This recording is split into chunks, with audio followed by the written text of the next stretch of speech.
This episode of the Esoteric Order of Roleplayers is brought to you in part by the generosity of our backers on Patreon. Visit patreon.com/esotericrp to find out how you can become a backer too.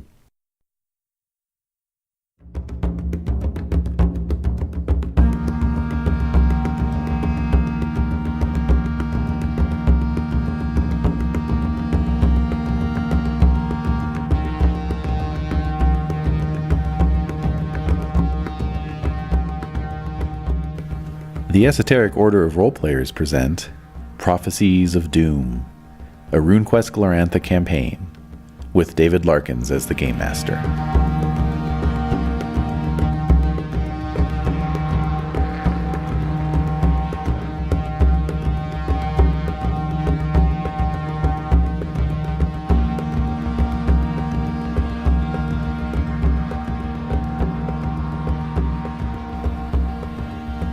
Before we get into this episode, some preliminary notes. Runequest Glorantha is the new edition of Runequest forthcoming from Chaosium. I was able to score a pre-publication manuscript preview at Gen Con, and I'm running off of that document, supplemented by some older edition material. The new edition features some interesting changes to the classic Runequest mechanics, including a lot of inspiration from the King Arthur Pendragon RPG. Part of the Pendragon inspiration is rolling up your character's family history. This is a great way not only to ground your character in the world of Glorantha, but also learn a little bit about local history in the 2 generations leading up to your character's coming of age. What you're going to hear today are portions of the character generation system, specifically the family history portion.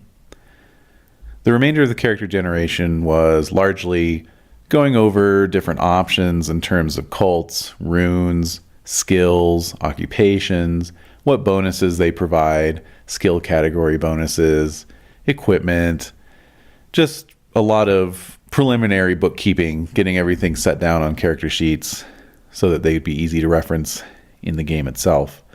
And the meat of the narrative comes out of the family history generation. There's really 2 parts here. The first is from the week where the majority of the group were able to get together. The second is from when Jade joined me to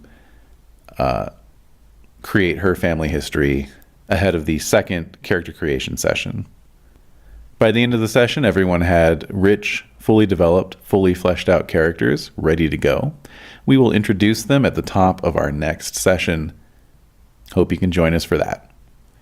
In the meantime, enjoy. Can we have some music while we Of course. create? It helps me to Pull up some You are Runequest one of the music. changelings. I know. Yeah, See, Desiree is one of the abandoned fae stuck here. I in believe Santa it. Fe.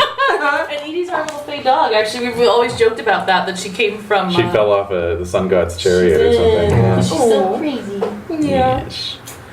Crazy cute. I know. I know. Yeesh. She does have very Fae-like weaknesses. The sound of shuffling cards drives her into a corner. It's true, yeah. Yeah, she is totally fine with thunderstorms and vacuum cleaners, but she hates a card deck being shuffled, text message alerts. Any digital alert. Text message alerts especially, and smoke, well, of course, smoke detector chirps, which drive any animal nuts. Yeah. Dude, they drive me nuts. Oh, I know, right? And humans as well. Also, vacuums. I have to say, I hate the sound of vacuum cleaners. Yeah, it drives I've always me hated it, right? Like, I find it really unsettling. It's not like I have to, like, run from the house screaming, but I've always found that sound, like, really... Same with, like, hand dryers. Just that blowing sound. Yeah, Like, it's I don't like it. Maybe I... Oh, but really, I'm sorry. Right now we're trying to change gears, but I can't help but think about Kate being in Los Angeles and, like, what that would mean. Because we know there are kindred in LA. I mean, that's enough said. So there's a whole vampire community in Los Angeles but is there a fake community in LA too? So I'm sure there is. Wait, now I have to know. Did Basil ever meet a vampire in the background of, like, Basil doesn't know it, but... No. Okay.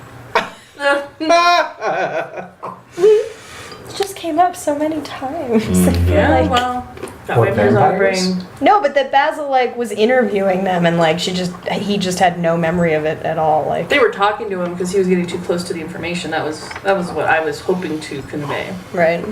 But yeah. I need fantastical music to transport me. What dice do we need for this? Any? Oh, yeah. So you're gonna need d6s at least. And What else? I'll let you know as we go along. Oh, d20 looks like. Wonderful. Okay. Oh, back in the D20 realm. Yeah. Well, very briefly, Yeah, exactly. Right. because it's yeah, what die do you actually use in percentile, right? Quest? It is percentile. So Okay. so Percentile. everything you knew from Call of Cthulhu Oh. is going to translate more or less. In addition to some stuff we knew from Pendragon. That's right. Oh man. Covered momentarily. Let's see. Yeah, it was nice to take a break from the percentile after horror. How very dare you? What? How? Oh, I'm sorry. That was a whole slog. You Yeah. know that was true. It was fun, but it was a slog. To be true. Search your heart. Yeah. Let's see. Much like we all know it's true that Shimp actually does desecrate dice by touching them. Oh, there it is. Yeah. Oh my god. Yes, we do know that. We do know that. It is known. That is a proven. It's a fact. All right. Ooh. Okay. Oh. Yay. Okay, Yay, it's all I'm again. turning it off. Then it's all. Boo. Oh. Boo. It's on. That's all. It's all. That's all. It's called blinking, Did you like boys. that? Oh, did you like that, children? No, you don't get to have You won't that. get it. Oh wait, one other thing. Oh man. All right. So we have Battle Cat and we have Tennis Ball. Mhm. Here What? still. What? What? Oh, well, we need to place Battle Oh, Cat yeah. where our homeland is. That's true, actually. These markers will be handy. So, well, hold off. So, Alright, just set them off to the side. Okay. All right. So I want to do some preliminary background grounding. Although I get the feeling that half of our group present has done some deep research already, which is good. Only Just a looking at tiny you. bit. Fair bit. I Fair. started to. I was interrupted. Oh. Can't imagine why. Anyway, so yeah, so this is the new edition of RuneQuest, which is going to come out. Awesome. So this is the preview edition that I got at Gen Con. Great. And So is this the 6th edition? well, they're just calling it RuneQuest Glorantha. Okay. Kind of depends on how you number it, because RuneQuest has been through a variety of different editions. Right. Glorantha itself was created in the 60s by Greg Stafford as a format for his stories, and then was a war game. That was the first game that Chaosium published, and that was called White Bear Red Moon, and is basically set in the same basic area that we are playing in right now, which is Dragon Pass. Yes. The fundamental conflict is the Lunar Empire, which I'll explain a little bit more of, is sort of trying to invade Dragon Pass, and in fact has invaded Dragon Pass, has taken over some parts of it, and other parts have risen in rebellion and driven them back. Okay. You do have a selection of different homelands that you can come from, and not everyone has to come from the same homeland. You'll all be in the same general area, and you'll all be in the same, under the same sort of general aegis, I guess you could say. Are they all human primary homelands? yes. Or are they like some of Yes. the mixed kind of... Some of them are a little mixed, but Glorantha, one of the things that distinguishes it from other fantasy settings is that there's as much of an emphasis on culture as there is on, like, different quote-unquote races, or species, really. Okay. Yeah, it's a very rich background. It's 50 years old this year, maybe? Anyway, yeah, I think it is. The game itself is? The setting. Wow. RuneQuest was developed as a vehicle for running games in Glorantha, Okay. and was the original progenitor of the basic role-playing system, which, powers Call of Cthulhu and so forth. So, Call of Cthulhu, most of RuneQuest already. you'll see a lot of similarities. Yeah, there's a lot of Gloranthan lore. The Guide to Glorantha is next door, actually, but it's a very large 2-volume set. Yes. However, one of the old maxims of Glorantha is your Glorantha will vary, so we shouldn't worry too much about orthodoxy. I love the Joseph Campbellian tie-ins. When I was looking at it, I thought that was really cool. It's a very mythic setting, I like yeah. that A lot of archetypal stuff going on, and in fact, the titular Runequest is... So he raised your hand. Yes, exactly. That's exactly it. What you can do is literally retrace the steps of myths and almost start to embody those original people who created that myth. Nice. You know, so like there's a particular myth, and you go through that, you retrace the steps of that myth, going through the same experiences that the original people did, and it kind of powers you up, basically. You know, really cool. so. Wow. Yes. Yes, indeed. So, our starting homeland is Sartar, the Kingdom of Sartar, which is situated right in the middle of the map there. Smack down. Mm-hmm. Right there. SARTAR. Yep. Every adventurer has a homeland, which helps determine your initial customs, language, and religion. An adventurer's homeland may be suggested, determined, or restricted by the game master. So yeah, the sort of default setting is Sartar.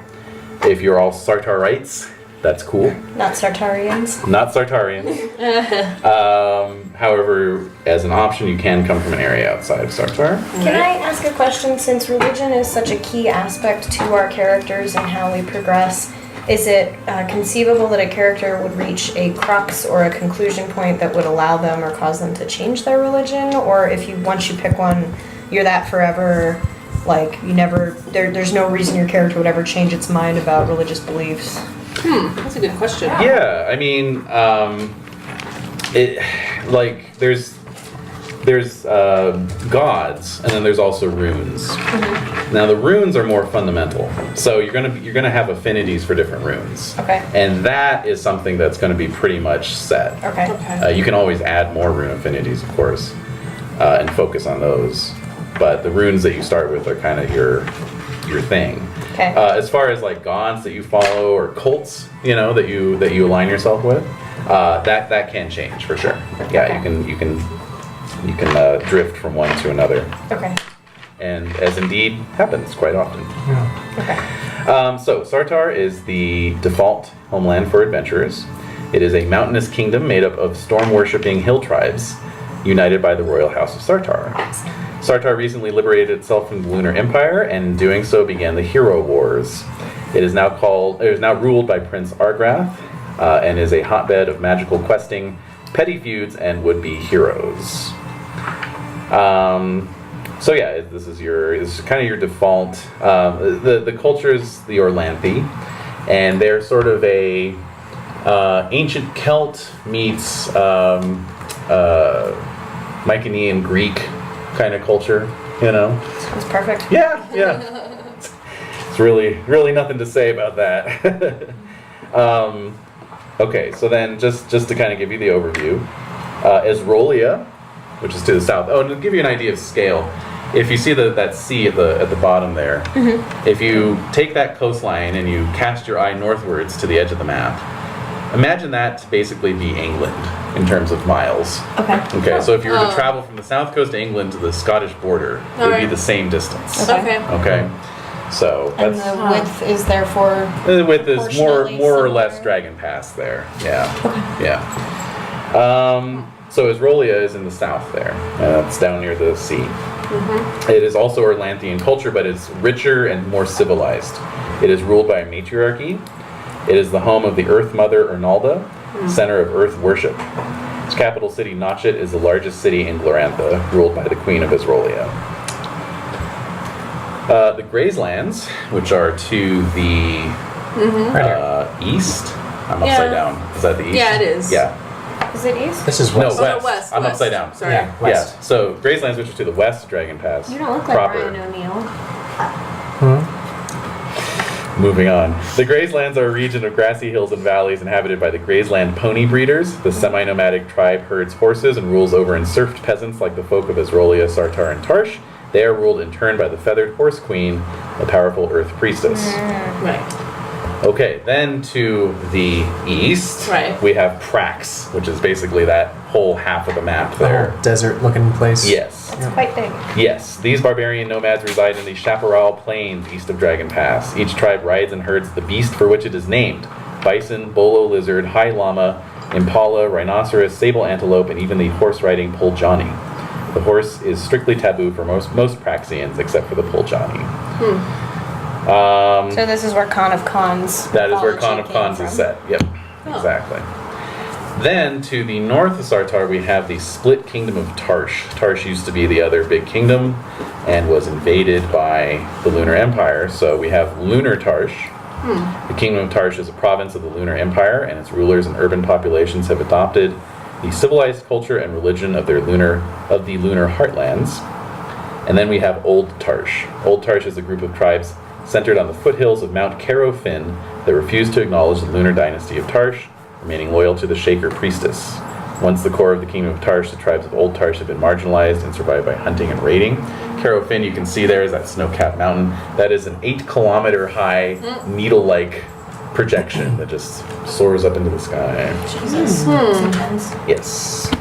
So those are your homeland choices. Again, I would suggest Sartar as your default, but if one of those other ones really calls to you, I'm usually loath to go with defaults, but Sartar just sounds so awesome that I feel like it's kind of designed to be the cool place for player characters to start out in. So Yeah, I'm good with that. So they started the lunar. They brought the lunar culture from elsewhere, or they like created the prince, whatever his name is. Who in Sartar? Sartar is opposed to the Lunar Empire. Oh, okay. The Lunar Empire gets its name from the titular goddess who basically ascended into the heavens and created a moon. She is the moon. There was no moon before her. Oh, I see. Okay. So she's the red moon. And they're just very expansionistic. Okay. Again, in Glorantha, there's not a lot of like black and white evil. You know, it's like everyone kind of has their own motivations. You might find their motivations to be inimical to your way of life. But there's no right and wrong. Yeah, I mean, anything that's super aligned with chaos, like the Brew, for example, pretty much everyone hates them. Right. You know, well, but they're quite hateable. yes, but you know, like even the trolls, you know, you can kind of like see where they're coming from, or you know, like that kind of thing. So the Lunars, they're just like, hey man, we got our own way of living, and we think you would like it too, and we're going to come and conquer you and suppress your own. Beliefs. So did I hear something wrong? Sartar, you said, right, are the mountainous storm worship hill people? Yes. But they don't believe in lunar worship. No, they don't. They storm worship. They storm worship. Orlanth? Orlanth. Yeah. That's right. The titular god of the Orlanthi. Indeed. Yeah, I'm good with Sartar. Yeah, I'm fine with that. Yeah. Works for me. Okay. Did everyone get a character sheet? I haven't handed them out yet. There you go. Take one. Why aren't you writing this down? Because you didn't give us the dingy. Fresh from the brain of Greg Stafford, this new character sheet. Awesome. Oh man. Ish. The brains Very of Chaosium, at least. complicated Yeah. What It's a the sort of. fuck? The back is insane. That's just skills. The back That's is all just skills. It's awesome. The back, like usually the skills are on the front. Yep. Completely different. That's I love just it. a lot of skills. Oh yeah. Yeah, it looks more complicated than it is. No, that's once fine. you fill everything in and. You know. All right. So homeland is Sartar, right? That's what I'm writing down. Yes, correcto. So that's going to be the thing you write down first. Okay. So, cultural stereotype. The Sartarites are quarrelsome, reckless, and fiercely independent. Men are emotional, often violently passionate, with swiftly shifting opinions and feelings. Women are cunning, practical, and vengeful. The Sartarite women will cut you. The Sartarites are devoted to Orlanth and Arnalda, so that's the storm and earth gods, respectively, and hate the Lunar Empire with a burning passion. Good. Suggested occupations are farmer, noble, priest, and warrior. Very basic, straightforward. We're just playing humans. You're playing humans. Can I be a female warrior? Of course you can. Awesome. The Sartarite, or the Orlanthi actually have, I think they said something like 5 different genders. What? You said men and women. That's what I got. So what are the yes, other yes. three? Let's see. Since this is a pre-pub manuscript, I don't have a table of contents. Table of content. Well, it's kind of a basic table of contents. Is it like biologically distinct genders or anthropologically distinct? Both. Both. They recognize multiple ones. Well, we'll get there eventually. Anyway, on to step 2. Wait, what was step 1? That was your homeland. Oh, okay. Mm-hmm. So, actually, we're not quite at step 2, because you're going to have your starting passions. Gloranthan epics are full of characters with conflicted loyalties, deadly feuds, and raging passions. This game encourages such themes through qualities called passions, game mechanics for quantifying your adventurer's emotional propensities. As a member of a homeland, your adventurer starts with 3 passions at 60%. Depending on your family history, these passions may increase or decrease, or your adventurer may get new ones from family or personal history. So, for Sartar, you get, and this is in the passion section there under characteristics, I'm going to write down love family. So the family goes in the parentheses? Mm-hmm. Okay. Oh, Like you can have love of other things, I'm assuming. Yeah. Exactly. You get loyalty clan.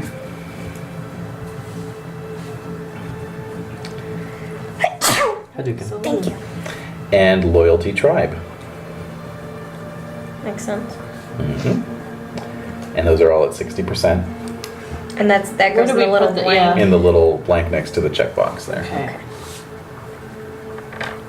And that is an adjustable, like we'll be erasing that and putting it at different Yes, numbers yes. later. So, rate lightly. Oh, well. And not pen. Put that fountain pen down. By the way, pencils only. Yes, exactly. Should be a number 2 pencil. Alright. I only use 2.5. All right. So now we're on to step 2. Family history. Your adventurer's family history strongly influences their drives and passions. Occupations are largely hereditary in Glorantha, and as is membership in most cults, although many notable exceptions exist. How a parent or grandparent lived or died helps establish your adventurer's identity. This information can be written in the notes section of the adventure sheet or on a separate sheet of paper. Oh, God. Notes, yeah. You're probably going to want a separate sheet of paper. That's tiny. Honestly. Honestly. Honestly. Who Honestly. gives a note section so small? I mean, really. Bad move. Chaos, Sam. Well, it's all still in draft right now. I mean, look how big these margins are. They had lots of extra room to expand that note section. For God's sake. Literally, because that's what we're playing. For the God's sakes. All right. You okay? Yeah. Okay. I just hate character creation. All right, that whole thing. You always hate it? I always hate it. It's never fun. It just feels like a tax form and it just drives me nuts. And I feel like I don't have any idea, like I have no idea who this person is, and you've already making me write down like my love and loyalties, and I'm Yeah, just but like, that's what comes from growing up in this area. right. No, I get It's just that. automatic. I know, but it's just weird so far for me. All right, well, you're about to start getting an idea. Good. And it's called family history. Boo. All right. So this section can be used to generate a deep family background for your adventurer, providing them with a rich personal history, connections to their family and community, and additional benefits to skills and passions. Okay, so pick which family member had the most important impact on your adventurer's sense of identity. Mom. Pick the grandparent that you decide is most significant to your adventurer's story. Then pick whichever parent you decide is the most significant to your adventurer's sense of identity. Wait. So it's you pick. Wait, what was the first one you were picking? Yeah. You're going to pick a grandparent, Okay. and then you're going to pick a parent. Oh, I see. So that order, basically. Mm-hmm. Okay. Your parent does not have to belong to the same homeland as your grandparent. Similarly, your adventurer does not have to belong to the same homeland as your parent. So, just to go back to the homelands, we have Sartar, Esrolia, Grayslands, Prax, Lunar Tarsh, Old Tarsh. So you could do 100% Sardarite, or you could say, oh, my mom was actually lunar, and it was very uncomfortable for everyone. Whatever, you know. So. Thanksgiving table. Yeah, exactly. Don't talk about the moon. All I'm saying is that you're all wrong. Fuck it. To be clear, do we hate the moon or just the lunar culture? Like, do I walk outside and I'm like, I curse the moon. I mean, you could be opposed to that, yes. But I don't have to hate the moon. No, you don't. It's just the lunar culture. Okay. Yes. All right. So 2, determine the occupations of your grandparent and parent. Use the occupation table to choose or randomly determine your grandparent and parent's occupations. So these are the 2 who are important to you. So you can roll a d20 for that if you want. Do you want us to, or can Yes, we just I'm pick going You can to. pick if you want. What are the But they are 9. farmers and nobles. For the grandparent, Yes. Fisher, Okay, and then 12. Hunter. Okay. Oh, Mm-hmm. I want to Authority types. Yep. You want to pick? So we've got bandit, crafter, entertainer, farmer, fisher, healer, herder, hunter, merchant, noble, philosopher, priest, scribe, shaman, thief, warrior. My family would be priestly, shamany. Okay? And we only get one each, correct? Right. Rolling? 9 for grandma. That would be Fisher. My grandma's a fisher too. Oh, maybe you guys are related. Actually, it specifically says if you roll similar backgrounds, then you're probably related. Oh. What's Would you be comfortable with doing that again, Does? Yeah. Did it work out okay for us during our was it eon ago? That's fine. Yeah. Yeah. That's fine. We'll try it again. and 17 for parent. Scribe. Scribe. Wow. Our So shaman cousins. was thinking Very of different. Yeah. Our shamans and priests. I was But thinking the, from the lunar. yes. Oh, okay. Yes. Can I roll to see which one? But I don't know. Sure. Yeah. Okay. Sounds good. I'll let you pick odds or even for. Let's say odds. It's a priest. Okay. Oh, shamans. Okay. Right. So both shaman. Yes. Nice. All right. Nice. Wow. Okay. And sage. My grandpa was an old Tarsh scribe, Ooh. and my mom is a Sartarian entertainer. Ah. Nice. Okay, so determine events. Determine what events your grandparent and parent participated in and the results that each event had upon your adventurer. Start with your grandparent's birth, then to the year 1682, going entry by entry until the adventurer is born. I think that's a typo. 1582, not 1682. By default, this is the year 1606. After your adventurer's birth, switch to determining events for your parent. Wait. What? Don't worry. Generally All what will you become said, clear. So you're saying we have to pick something that happened to them every year from the year 1582 until Yes, that's right. 1606? It's okay. This happened in Pendragon. We survived. Yeah, I'm sorry your character died during character creation. Watch out for that Knight of Long Knives. Yeah. You have no ideas, you're dead. That's what happens. Oh, thank you. Excellent. You are brilliant. Are there options we pick from, or we're just making up whatever? Yeah, there are tables, baby. Tables upon tables. This All is right. Stafford. Some events are important only to certain homelands. If your homeland is listed as participating, you must roll or pick a result. If your homeland is not listed in the participating homelands entry, you can skip the event if you choose. You can still choose to roll, even if your homeland is not listed as participating. History has a way of affecting everyone, no matter where they're from. Got it. Okay. So, So we're all rolling. We're not choosing. This is like a. it says you may choose. You can choose if you hear all the options. Just Yeah. Some of us. I'm gonna roll everything. Yeah. So Des, Graham was from I think Lunar the Tarsh. Yeah. What do you think? I like Lunar that, is Lunar Tarsh. Well, she's Yeah. a fisher though. So Lunar Tarsh Fisher. Okay, sure. Yeah. Somebody has to. So she was like a river fisher then. Yeah. Yeah. Oh, can you top the dog's water off? Oh, sure. Thanks. Let's see. Okay, yep. So some events give the adventurer passion, reputation, or even wealth. If the event indicates your adventure gains a passion, that passion starts at 60%. If you already have the passion, increase it by +10. And if more than one grandparent or parent experience the same event, that gives a passion. That bonus is not cumulative. No passion may be raised above 100% at this step. Okay, great. So if the grandparent survives to 1605, it is assumed that you retire your grandparent from the event table with dignity. Dignity. Similarly, if your parent survives to 1623, it is assumed you retire them and do not continue subjecting them to the family history table. Please don't subject me any longer. But we don't go after 1606 anyway for this bit, right? Yeah. No, That was- we're taking it all the way up to our current year. Today. Mhm. But I thought it was until we were born. 1606 is when you're going to switch from grandparent to parent. Ah, okay.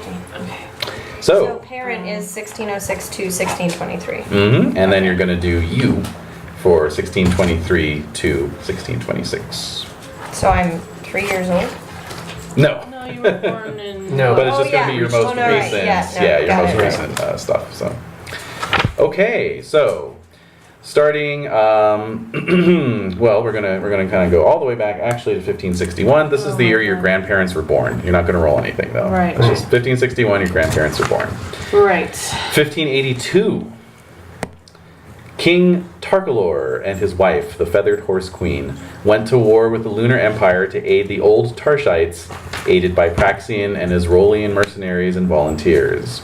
The Red Emperor personally led the Lunar Army, and when the armies met at the Battle of Grizzly Peak, the Lunar Army swept the field with their vastly superior magicians. Both King Tarkalor and his queen were killed. Of special note, your parents were born this year. Oh. Participating homelands, all 1582 events. Go ahead and roll. You're all, let's see here. Any grandparent who is in Sartar or Old Tarsh, Oh. How about Lunar Tarsh? not Lunar Tarsh, Okay. gets a +5 to this roll.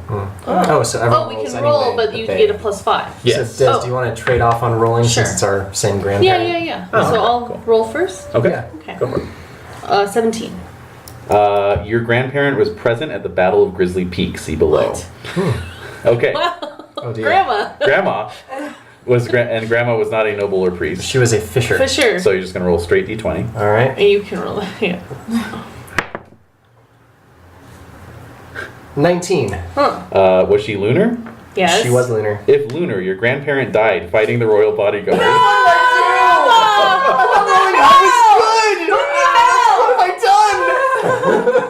Killed the character before we even started. I love this because As per usual. I love it. It's just like, are you sure you want to do this? And I'm like, yeah, okay. It's fine. It's fine. Oh god. And he right, he killed both your grandparents. Oh god. Well, no, it's just this one Just one, grandparent. just grandma. It's the most important grandparent. Yep. All right, so No, but just that one. but we can see why. This is the most notable family member from that generation. Oh my god. All right, so you both gain the honor passion. Okay. Ooh. Yep. So we get that at 60? Yeah. So it's the preeminent warrior virtue, a personal code of integrity, pride, and dignity. 60. Okay. Oh, we got honor. You also gain reputation. Where does that go? There should be a section on your character sheet. Oh, yeah. Oh, yeah. Got it? You gain 1d3%. So you have a reputation of, Percent? yeah, you have a reputation of 1d3. I get 2%. 2% reputation. Let's see if mine's a little bit better. Oh my god, the brain of the people who come up with these things. And they're like, so if this No, is- Four. D3. Yeah, Ooh. D3. A D3. Yeah. Sorry. Ah. Yep. 1. Sorry, Des. That's okay. There's like a neighborhood somewhere of people who super know who you are. Yeah. Exactly. I think I know that person. So our family barely knows who we are. Yeah, exactly. Whose kid are you again? Yeah, exactly. I like it. Oh man. Well, That was auspicious. Oh no. yeah. Keep going. Okay. So A lot more years So is it going to go. be a while before we have to roll again? Yeah. apparently. Right. Go Yes, kick yes, back, yes. yeah. Okay, go for it. Sage. My grandparent is Old Tarshian. Okay. Is it easier for you if I roll a d20 rather than having you read every event thing? I think it fun, creates some flavor. Yes. So let's go that way. Flavor, fine. Hold on, this is me practicing which dice I want to roll. Okay, this one. Okay. All right. So +5 to this. I add 5, Yes. so that would be a 24. Okay. So your grandparent was also present at the Battle of Grizzly Peak. Wow. Music, what happened to music? Oh shit. Yeah. It died. By the way, is this speaker supposed to go in and out? It's not great. Yeah, that doesn't. It's not supposed to. No, To answer it's your not. question, no. All right. So Can I name him Orlando? Is that an appropriate enough name? I suppose Grandpa? that's fine. Yeah. works. I don't know what the naming conventions. I know there was a thing about it, but I didn't get into that. Yeah. Orlando at Big Battle.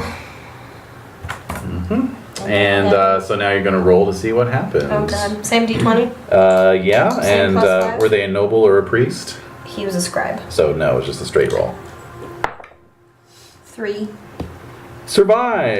Yay! If Sartarite or Lunar, is he either? He is Old Tarshian. He is Old Tarshian, so that's fine then. Your grandparent went home. Aww. Okay, Right, that's it? that's it. Yeah. There's no flavor there. Hey, Well, it'll there add. are it's gonna- many it's- years. There's either threads and a tapestry. Yes. Okay, okay. Yeah, You're just there's looking at many one thread. threads. You're just looking My at one thread. grandparents survived and went home. Oh, wait. And the middle finger came out. All right, so I all love right, Renae. All right. So your grandparent, it was Sartarite. Yes. Okay, so Rub that in. roll with a plus it 5. that way. Okay. I did a little. D20. Yeah. 9. 9. Okay, your parent was not present. Grandparent was not present at the Battle of Grizzly Peak. Okay. So, Where was she? That's for you to figure out. yeah, a non-notable year. Okay. Mm-hmm. I see. All right. Nice. Where do we have? Trying to make this so it You keeps stinky going. dog. Oh well. No, Anyway. just stinkums. Yes. All right. So next we're going to skip ahead to the year 1597. All right. So we're not going every year. Okay. Well, that's, I was worried. I'm like, oh god. Yeah, that would be a lot of years. That would be a lot of years. So what? 15 what? 97. Okay. Now, of course, for those of you with dead grandparents, it doesn't matter. Oh wait. I got excited for 2 seconds. I'm looking at you. Yeah, I'm avoiding your gaze. I'm texting Jade, letting her know that my first roll of this game killed mine and Dez's grandma. That has to be a David record. That And has the to grandma be. to boot now. Is this the You first time killed you killed a grandmother? Grandma Yeah. killer. Yep. Abuela, no! Abuela. All right, so 1597? 1597. Okay. Participating homelands Sartar, Esrolia, Grayslands, and Lunar Tarsh. I believe that is both of you, right? Well, I'm Old Tarsh. You're Old Tarsh, so no. But is it possible that he would have You moved? can by choice if you want to participate in this. Okay, I do. Okay. So, lunar assassins killed members of the Sartar royal house in the Holy Country, and many got entangled in the cycles of murder and vengeance. Okay. What happens? So, because you're from Old Tarsh, you're going to roll a d20 with a -5. Oh dear. No, that might actually be good. I rolled high and died. That's true. I rolled a 3 that survived me. They killed members of the Sartar family or the Sartar royal house Okay. in the They- Holy Country. Double insult. That is That's a double really. insult, right. Wait, who killed them? Lunar assassins. Uh Rim's good grandma died. Oh, God. there it goes. Is that a reroll? Because it went. It's up to you if you want to count them in the tray or I not. don't mind. I think it's okay. All right. So it's that number minus what? 5. So that's an 11. No, -5 is a 9. That's a 9. A Can't do math today. normal year. A normal year. Oh, nothing All right. meaningful. Okay. Okay, Renee. Ooh. 1. A normal year as well. Oh no, that's a 7. oh. Also a normal year. Okay. What the hell? What did Every number is actually a normal year except 1. No, actually, only 1 through 9 is a normal year. Oh. Yeah. All right, so now we're going to skip ahead to 1602. Oh. Participating homelands all. Okay. The lunar army invaded the kingdom of Sartar with great success, although at high cost, seizing the supposedly impregnable capital city by force and extinguishing the flame that united the legendary kingdom. Like the metaphorical, or they actually like had a whole. It is flame? it is Okay. capital F flame. What's the capital Wow. The flame. That one right there, yeah. Oldham? No. Where is it? Where are Okay. you? No. Windswick? It's a country called Flame. Swanstown. Oh yeah, Boldhome. Yeah, Alright. yeah. Oldham. Yeah. Current event. Alright, There got you it. All right, so Just trying to keep current. yes, of course. Why is it a tennis ball? It's so cute. I know. It's Renee's. Yeah. Yeah. He was really big during our Pendragon. Yeah. He was. Okay, so No, just prominently featured. I see. let's see. You are still on Old Tarsh grandma, right? And Grandpa, unless Grandpa. he moved. I mean. Well, but his homeland is, Yes. is Old Tarsh. Yes. So you're just going to do a straight d20. What? 86. That is a normal year for Grandpa. Normal year. Quiet life this Grandpa led. Interesting. All right, Renae. No, definitively Whoa. not interesting. No, it looks like a 3. A It's interesting that 3, you've been and normal. this is a Sartar homeland character, so we're going to add 10 to that, actually. Oh. So that makes it a 13. So your grandma, was Yes. it? Okay, participated in the Bold Home campaign. Damn. So, Bold Home, you're going to roll again with a +5. Roll low. Hey, No, come you here. can't Get have over that. here. You're being really weird. No. I Is she didn't hungry? roll low. No, she just loves I to rolled a beg. 15. So Wi- 20. So 20. Died with great glory Okay. in the Battle of Bold Home. Well, great glory. Yeah, Yeah. that's Wow. So, you gain the Honor Passion at 60%. Well done. good. Yay. This is the year 1602. Holy cow, those mango things are I know good. they are. I feel like Wow. being careful with them. No, why? They're healthy. Well, there's a lot of sugar. They're very sugary. Oh, And that sounds like just a lot of. Anyway, they're so good. they're really good. They're dangerous. So, Honor Passion at 60%. They're also Okay. good. And Yes, they are also, gone. another passion, Devotion. Whoa. To a deity of your choice. Okay. Nice. And we can determine that deity as we go along. Okay. And then Because she was a shaman. she was, so yes. I wonder what she was doing. Blessing the army, maybe, or something like that. Possibly, or engaging in some counter magic Yeah. by you know, Or healing. or healing, Yeah. healing, yeah. Yeah. You also gain a 1d3% reputation. Oh, yay. Let's see. I rolled a 3. Okay, so you have a 3% reputation, Yay. and also you're Sardarite, so you get another passion. Oh. Hate Lunar Empire. Oh, yes. Nice. That's you guys, right? Oh, wait, well, not really. Well, that's our No, grandma. we're Grandma. Grandma, oh, That's, okay. that's an old family secret. Yeah. That's our dead Oh, grandma. No one talks about Grandma that. I see. Yeah, come on. She's only got a 2% reputation. We don't talk about that in mixed company. They see each other on the street. They just go. You know, we see each other at family gatherings and They're like, oh. we're like, let's not go fishing. It's one of those like tiresome things in the family. It's like, oh well, you like fish stew because your grandma was lunar or some shit. They actually don't eat fish. Yeah. No. Yeah. No. Nope. Okay, so interim years 1603 to 04. Sage, you're the only one still with a living grandparent. Participating homelands Sartar, Esrolia, and Lunar Tarsh. Again, you can choose to participate if you wish. I am not those things. What was the year again? Sorry. 1603 to 04. Okay. I will not participate. I'll have some more normal years going on. Okay, so just to let you know what's going on though, after the Bold Home campaign, the Lunar Empire dominated Dragon Pass. Old rivalries reignited, and the Lunar authorities encouraged the tribes to kill each other off. Jesus. Wow. 1604 is the year of your adventurer's birth. Oh. Your character will be 21 in 1625, the year this game is set. So, hooray for you being born. Hooray! 21. Mm-hmm. Hooray for you. All right, 1605. Participating homelands Sartar, Esrolia, Grayslands, and Lunar Tarsh. Care to participate? Sure. Okay. A major thrust by the Lunar Army to invade the Holy Country, striking at heavily populated Esrolia. Countering with magical strength, the God King Belintar stopped the Lunars by inflicting a decisive and humiliating defeat. Who stopped by who?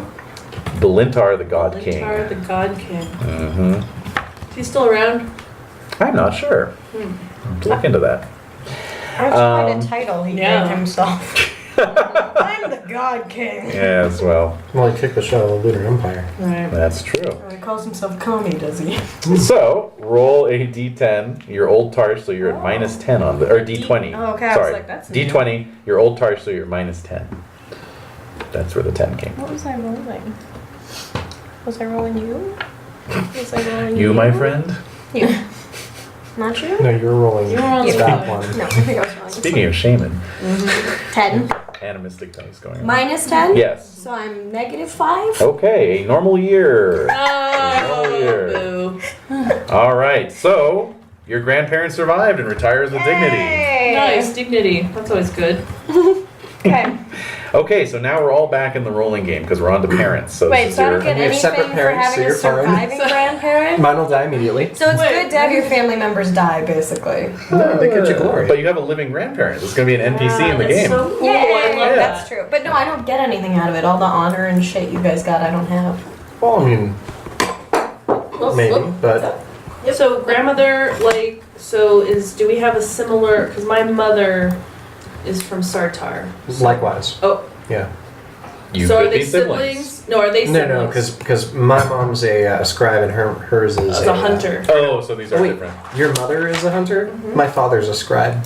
Okay. So they might. Your mother was a hunter. So they could be married because we could be siblings because we chose different relatives as our most permanent. That's true. Let's But just I go like the all. idea of cousins. Cousins is fine. Yeah. Identical cousins. So no. You guys are cousins, really? Because No, we're we're the not. same age and we look the We're same. not bringing back the games twins. We were talking about that and Yeah. how. Oh yeah, I was going. So basically, for the two of you who weren't in that campaign, they played twins in a Miskatonic University campaign that also took way longer. It's any school campaign always Yeah, takes seems longer. to take really long. Yeah. Anyway, and so they were Fraternal fraternal twins. brother and sister. So the brother was like the favored one of the two, like vastly more favored. They were from this Orion. they're from this really rich, waspy family. Yeah. And so Desiree's Nice character Enid. Enid. I was looking at the adventure notes, and there was a note that for one Christmas, or for the Christmas of the campaign, her Christmas present from their parents was a wallet-sized photo of Florian. That's right. And you got like a gold watch and fob or something, It was like super apt because like not too long after that, like Florian got hugely disfigured. Yeah. So you remember your brother looks like better than he does. Right. A wallet-sized photo of Florian. Yes. No. I mean, we don't have to be related, but cousins is fine. And, Yeah. Yeah. So, but our on our grandmother's side, so our parents are our individual Our parents are siblings. Yeah. So you have a father. So it's brother and sister. Yeah. So, so your uncle is my uncle's your dad, and your aunt is my mom. Yep. Okay. Okay. We actually have a parental siblings thing here you can roll on if you want. So, How do you roll for parental siblings? to find out how many parental siblings you have. Okay. So, if your grandparents survive this long, congratulations. You can That's retire cool. them with dignity. Yay. Your parent typically has the same occupation as your grandparent, typically. However, you may always choose a different occupation, obviously. So, in Renee's case, you went with Shaman and Shaman. It's a great old detective series, by the way, Shaman and Shaman. No. My mother's a hunter. Yeah, your mother's a hunter. Sage, your Entertainer and Mother's from Sartar at this point. Sardar, and mother as well. And yeah. then Scribe from Sartar. father. Father, yeah. Okay. Can I call So- her Veniva? Of which? Veniva, my mom. Sure, that sounds Okay. good. I like it. So Shiv, do you think our characters' parents, they like travel to Sartar to establish themselves somewhere else to kind of forget? Yeah, to sort of wash away the stain of Charge. of Okay. being sort of like the traitor. Yeah. Yeah. Okay. All right. Cool. So if you wish to determine the number of siblings for your adventurer's mother and father, Yeah. Sure. All right. do the following. You roll a d6. Okay. That's the total number of siblings. Oh, 2. that's easy. Mm-hmm. And then you're going to roll a d6 for each sibling. On an odd, it's female, and an even, it's male. And that's for your mom. Or Well, for your, whoever that's you're for Our your parents marrying. obviously have at least parental. one sibling Same. because there's the two of them. Yeah. Yeah. Can you just So then- choose? Or you have So we'll to just roll have for to two? choose. Okay, so Yeah, then we'll just the have two. one other. Then we'll have one other sibling in that group. Yeah. So do you want to roll for their gender? Sure. Odd or even? Odd, it's female, even male. Odd. So another sister. Sister. Where do I write So these this? would be like aunts and uncles. On Yeah. your notes Okay. page. My piece of paper in front of me. Mm-hmm. Do you still have the occupation table up? Sure. Do you want to roll for the sister's occupation or should I? You go for it. 15. Philosopher. Wow. Why is my mom a hunter then? I should just stick all this writing shit. So she's brainiac nonsense. Yeah, she's just not like that. I think she got like some of grandma's, like hunting instinct, but didn't want to fish. Right. Yeah. Avoid the water. Yeah. Avoid the water. So. Okay. Any other rolls of note? Renee, what did you get? It's 4 siblings. Okay. 2 males, 2 female. Okay. Cool. Yeah. So 2 uncles, 2 aunts. Yep. Okay. And if you want to determine their fate, you can roll a d20. Oh. For all of them at once or each? Each one. I'll do that. Okay. So first one is 7. Alive and married. Okay. Alive. Married. Mhm. All right. 4. Alive and married. Okay. 7. Same. And 8. Same. Okay. One of those Very numbers, his head exploded. I have my mom has 3 brothers, 1 healer, 2 philosophers, Nice. because I chose. But I want to roll for their fates. Sure. Brother number 1, a 15. Dead. Oh. There you go. Anything meaningful about that? Says was married if old. If old? If old. If they were an older relation. Oh, but probably okay. not since it's your uncle. So, yeah. So not so married. much more Not character married. form sheet to fill out. Freaking me out, man. Just breathe. 9. Alive and unmarried. Hot uncle I got. What? I'm just saying, he's a healer, he's alive, he's unmarried. That seems like He's a bachelor. that seems like a catch to me. And a 6. That is alive and married. Kids? If you'd like to say they do, yeah. Yes, 2 kids, why not? Okay. Girl and a boy, negligible. Excellent. Okay. So, 1608. All right. Participating homelands, Lunar Tarsh and Prax. Oh. The Lunar Empire invades Prax. Does anyone want to participate in this with their parents? Lunar Sure. Tarsh and Wait, Prax. what year are we? 1608. Yeah, let me do it. I'll do it. Yeah, sure. All right, everyone in? Yeah, I'm all in. Okay. Sure. The Lunar Empire invaded Prax. The Lunar Army hopped from oasis to oasis, but was raided and harried until it accepted peace before being allowed to enter the Paps. Huh. Despite propaganda, this was a nomad victory. Okay, so go ahead and roll a d20. 19. Fought in the first invasion of Prax. That's what my mom did. Yeah. The hunter. Yeah. So roll again. 8. Survived numerous ambushes. Yes. Gain hate Praxians. Fuck Oh. Praxians. Would we be on the side of the Lunar Empire if we did the invasion? Yes, you were fighting on the side of the Lunars. I'm not sure if my parents would do that. If my mom would do that, really. Because I think we're trying to hide our... As a hunter, you might have been hired as a scout. Yeah. You know? I'd fit so in. I'd know They how might to have done it operate. for the money. you had a price. Yeah. And they met it. They met it. Yeah. Yeah. Yeah. you So were my mom's a mercenary. mercenary. All right. Yikes. Evens, Wow. I don't. Odds, I do. Sure. Evens, I don't. Okay. All right. Interesting. I would like to, but she's Sartarian. Yep, fine. Do I add or minus anything? Straight roll. 16? Witness the lunar submission to the Pap priestesses. Whoa. What does that consist of? Don't want to know. Yes. Oh god. If lunar, gain hate Praxians? No. No. If Praxians, gain loyalty to your tribe? No. No. If other, gain devotion, deity. Okay. Devotion. That's Wait. passion, right? Yes. And hate is at what? 60? 60, yeah. Okay, Renee? All right. Mom, right? Yep. Okay, I rolled a 10. Oh no. Died skirmishing in the plains. Wow. Gain hate Praxians. Okay. Yeah, well. Oh, no, wait. Back that up, back that up, back No. that up. Yeah. Whoop. I was skipping ahead to the first invasion of Prax. Yeah, you're doing a normal year. All right.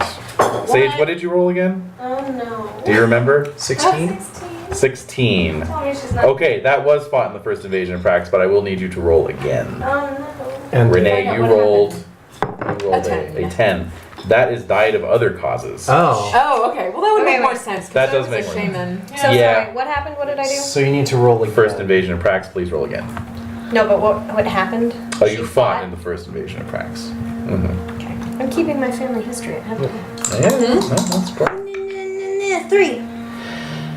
You survive numerous ambushes, so replace your devotion deity passion So with replace hate of witness and Praxians. submission I know I'm with going to. I something know else. I got Yeah. that. Survive numerous. I do like no. Survive numerous ambushes, gain hate Praxians. Renee, go ahead and roll for that cause of death for your mother. All right. Oh, what? Go. Yeah. No. 3. Ooh, you were killed in a personal feud with another clan. Oh shit, battling shamans. Gain hate Yeah. of the other clan or loyalty your own clan. So you would get a plus 10% to loyalty claim. If you went with Oh, loyalty. yeah, if, I'm if gonna you do went that. with loyalty. Yeah. Okay. Because I have a hate already. Do you? Yeah. I Yeah. hate lunars. Hate lunars, that's right. Just loyalty clan. Uh-oh. Okay. So how Pressing much on. of this stuff, like, if you have lunar Because- heritage, yeah. how much of that do you keep, I mean, would you not want to pronounce this? No, everyone would know. Too bad. Yeah. Alright. Yeah. Just Yeah. curious. Hey, you know, this is old school clan and tribe structures. Everyone knows who I know, everyone's everybody knows related who to. everybody is. Yeah. Oh shit. Again, you just you don't bring it up too much. Yeah, it's good that there's. You don't walk around advertising it. No, but people know. Except when you Based go. on your name, Except they when know you who go you to are. like Lunar Tarsh, you're like, my grandmother was Lunar, guys. Come on, you can't do this to me. Give me a sandwich. Yeah. Sorry, I'm late. Yeah, My exactly. grandmother's lunar. Yeah. What can I do? I have my passport in here somewhere. Yeah. All right, 1610. So Renee, you're out. Ouch. So Okay. yeah, so 1610. Participating homelands Lunar Tarsh and Prax. Alright. The Lunar Army, this time better prepared and equipped, marched into Prax and defeated the nomads in battle, then occupied the surrendering city of Pavis. Jar-Eel the Razoress, a lunar demigoddess, What? came to Tarsh and liberated King Morades to transcend his mortal coil. Although she later gave birth to Morades' son, the king's eldest son, Ferrandos, became king of Tarsh. Huh. Ferrandos you may remember from... A demigoddess came to Tarsh. Yes. So, who wishes to participate in this year? I do. What are the sounds fun. participating peeps? The Lunar Tarsh and Prax. I will. So we're participating again on the behalf of Lunar Tarsh. Yeah. you wish. I do. I want to. Yeah, let's I do do it. not want Yeah. You do not wish. Okay, so roll your 9. d20s there. This is at a -5 since you start our 4. arts. 4, okay, and Negative. Oh, what? So -3. so normal year for both of you since neither of you are Lunar Tarsh parent. So yeah, normal year. If you'd been Lunar Tarsh, you would have witnessed Jar-Eel liberates the king. That's pretty cool. Okay, year 1613. Participating homeland Sartar. So everyone's in on this one. All right. As well as others. Outraged by the lunar presence and urged on by social unrest, the Sartarites rebelled in strength and temporarily expelled the lunar army. The Lunars regrouped and under the leadership of General Fazor Widered, soundly defeated the rebels. The Red Emperor appointed Fazor Widered the Governor General of Dragon Pass. Wide red? Yep, Wonder if that was about his beard or his bottom. it is R-E-A-D, as in he's widely read. Like my So, version. roll it up. Roll it up. All right. Do we have 20. any bonuses? You're going to add a +5. 25. Nice. And? 10. Okay. And? 22. Great. So, Dave, your character died of other causes, so go ahead and roll. Your See. dad died? Yep. 10. Oh no. Killed by an elder race. Pick one. Eldriami, beastmen, dragon nudes, dwarves, trolls, or tusk riders. Trolls. Or dwarves. No. Dwarves? Dragon nudes. No. Beastmen. Beastmen. No. Can you list that again? Eldriami. Uh-huh. What are Eldriami? They are the elves. Elves? That's what I essentially. thought. Okay. That people. Beastmen, Beastmen. dragon newts, Dragon. dwarves, trolls, or tusk riders. Probably Beastmen. Okay. What kind of beasts are they? Well, there's a bunch of them. The most infamous are the ducks. Killed by ducks. Oh, but you wanted to be a duck. He was killed by ducks. Love it. All right, you gain hate ducks. That's right. I hate Ducks are assholes. They Ducks are. are dick. They'll go in on ducks you. are dicks. They'll go ham on you. They will go ham. All right, so Okay, so the two of you 25, yeah. both fought in Starbrow's rebellion. Ooh. So Cavalier Starbrow, another one from the character list. Star My Brow. dad died. Ah. Killed by ducks. Was that right? What? Star Brow. Anthropomorphic ducks. Yes, what? Star Brow. Starbrow. So, What can you do? fought in Yeah, how fucking Starbrow's easier. That's what army? the dice say. Rebellion. Okay, rebellion. Yeah. So named because she has a glowing gem in the center of her. Yeah, I remember her. Mhm. So I fought. My mother fought in that. Okay. So you're going to roll d20 at 5. Oh, 19. All right. A 6 plus Okay. 5. 11. So 11. Okay, so Sage, your parents survived. Survived? Mhm. Yeah. Survived the rebellion. Des, your parent resettled in New Pavis. New Pavis is way out there on the Praxian plains What the fuck? after the rebellion was defeated. Resettled in New Pavis. Pavis. All the way over. In New- Yep. Wow. So that means there was a Pavis. Huh? There's was a an old Pavis, and Pavis? then there's a New Pavis. Yes, you'll notice there's 2 cities there. One called New Pavis and the other called Big Rubble. Yeah. Big Rubble is what Pavis, is Oh. what Pavis used to be. Oh my. So New Pavis. So big rubble and little. why would they Pavis. resettle there? Yeah. Well, I mean, she fought as a lunar scout mercenary during the Pavis campaign. Maybe she, during the Praxian campaign, maybe she took a shine to Prax. I hate praxis though. I hate praxis. Do well. New Pavis is kind of a Moss Isley, if you will, a Okay. wretched hive. I think my mom is It's freaking coming. rogue. Like she's like a really rogue mercenary. I don't know Yeah. if she was happy she had me. I think she abandoned me and like I'm living with my dad or, Could be, or my yeah, uncle yeah. or maybe I'm living with your family. Oh, there you go. yeah. Since my dad's dead. Yeah. There you go. There you God, go. did my mom marry your dad? Whoa. They might have known it was each my- other a long time. Maybe they did. Maybe they did. Time, your mom's like, fuck all of this shit and pieces out. And they're like, we'll just get married, it's fine. Yeah. Keep the family together. Yeah, exactly. I think there's a very strong possibility of Both that. of our unremarkable parents just were like, Yeah, well, we've been shrug. abandoned. Yeah. Yeah, Unremarkable period. I'm about it. Yeah, I think that's a good idea. I like that. However, as we continue to We'll follow see, your we'll see. mother's Yeah. timeline here, Yeah. you Yeah. can now choose whether to use the Sartar or Prax modifier for any of these following Oh. timelines. Oh. Okay, so And my mom just survived, there's nothing like me. yeah, no, she was in the rebellion. She, killed a couple fools.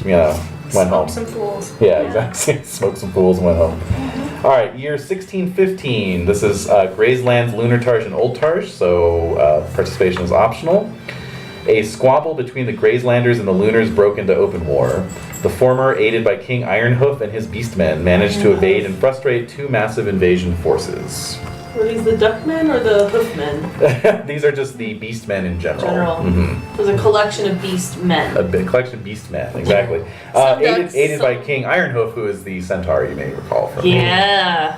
the characters. The master of horses or Yes, exactly. Alright. So, participating? Yay, nay? I don't think so. Oh yeah, no, I will. I will. Yeah? Yeah. You're in it? For my mom. Yeah. Alright. I'm curious. I just.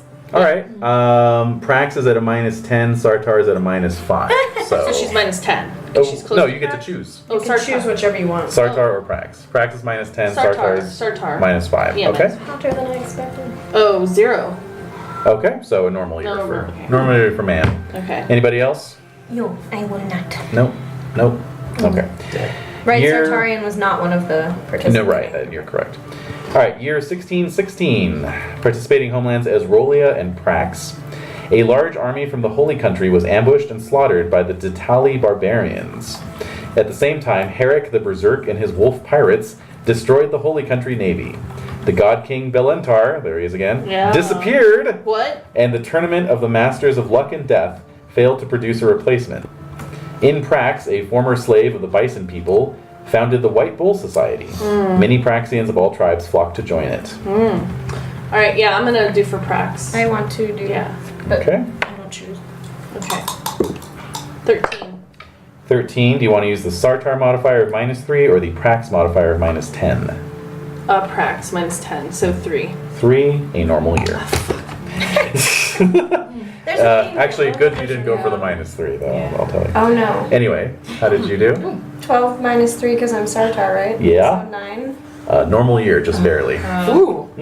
10 seems like a bad one. It Yeah. does, doesn't it? Okay, on to year 1618. Participating homelands as Rolia. The Salanthi warlord Greymane led a massive army through Tatali and deep into the Holy Country, taking great plunder and avoiding a decisive battle. Any participants? No? Year 1619. Participating homelands Sartar, Prax, and Lunar Tarsh. The Lunar Army invaded northern Hendriking lands and took the city of Kars. King Broyan of the Hendrikings retreated to the fortress temple of Whitewall with his companions and withstood every lunar attempt to take the city. The Crimson Bat is sent to Dragon Pass to strike fear into any who would rebel against the Emperor. The Crimson Bat is basically the Lunar Empire's nuclear bomb. Oh, wow. It is a gigantic, monstrous, bat-shaped demon with a huge tentacular face. Yes. And if Wow. it eats you, it literally eats your soul as well, and your soul is destroyed for all time. Wow. Well, at least So it's it's- destroyed and That's not horrifying. So it's trapped one of forever. well, yeah, except there's It's no more. you are see in You cease to Glorantha, exist your soul fully. goes on. You go live in the underworld. Everything's Oh, that's chill. You true. can even resurrect yourself if you're sufficiently powerful. But yeah, if your soul's shit. destroyed, that is it. It's Crimson the Bat. worst fate possible. Worst fate possible. got That's it. terrifying. And what Okay. year is this? This is 1619. And who has to participate? Everybody. Okay, so so. Everybody. So, Sartar is +5 to this roll. If you want to go with your Yay. Prax mod, it's Yeah, -5. -5 here. 9. A normal year from Damn now. So it's what now? What? +5. 21. 21. Nice. You fought in the Hendriking campaign. And Another d20 roll. oh wait, you're out too, right, Shem? Yeah, I'm out. But Oh. she gets another d20 roll. Yeah. So you get another one. Hendriking campaign. Who's Hendriking? That is the Lunar Army invading the Hendriking lands. With their lunar bat, right? With the The crim- Crimson Crimson Bat. crimson fucker. King Broyan of the Hendrikings retreated to the fortress temple of Whitewall. Do I etc. add 5 again? No, straight roll. 11. Survived. Nice. God. I'm so worried I was gonna be like, your mom's soul's gone. Yeah, it can happen. Yeah, I bet. All right, Roll high enough. 1620. Okay, we're getting closer. Participating homelands Sartar, Lunar Tarsh, and Prax. So our survivors are in. Yep. Yeah. The Lunar Army decisively defeated the Malkinwall army in battle and accepted their surrender. The Hendriking King and his companions held out at Whitewall, defeating everything the Lunar Army threw against them, including the Crimson Bat. Huzzah! Yeah. Nice. All right, so go ahead and roll. Sartar has no mod. Prax has a -5. Okay, so -5. Okay, normal year. 15. Wait, how'd you get a -5 with a -5? Oh, I You mean mean, negative I'm sorry, 4? -4. Okay. It's possible. All right, 15 fought in the Hjortland campaign. So you're fighting the Lunars year after year I hate here. them. Wow. Seems. Which is funny because she's an entertainer, so I'm just wondering if she my character is a warrior, so maybe she had secret warrior traits. It's or either that or she's just with Espionage. the. She might be she might be like yeah. a Spy. Matahari kind of Yeah. Yeah. character. Or she's just traveling with the general retinue of the leaders, and, you know. Okay, so -4 is nothing. nope, and so you're fighting the Hjortland campaign. So you're gonna roll again with a -5. Higher is better.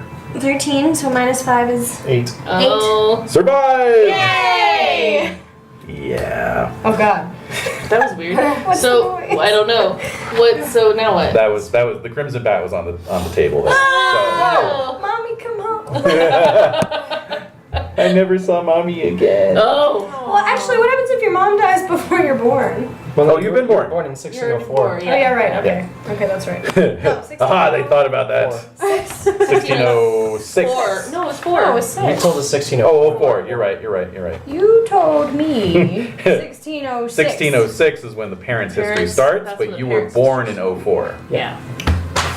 Yeah. Okay, this is the last year roll for your parent. All right. 1621. Participating homelands all. A 9. giant. Hold on. Sorry. Slowly roll. A giant's cradle floated down the Zola Fell to the sea. Okay. The Lunar Army's attempts to seize it were thwarted by its defenders.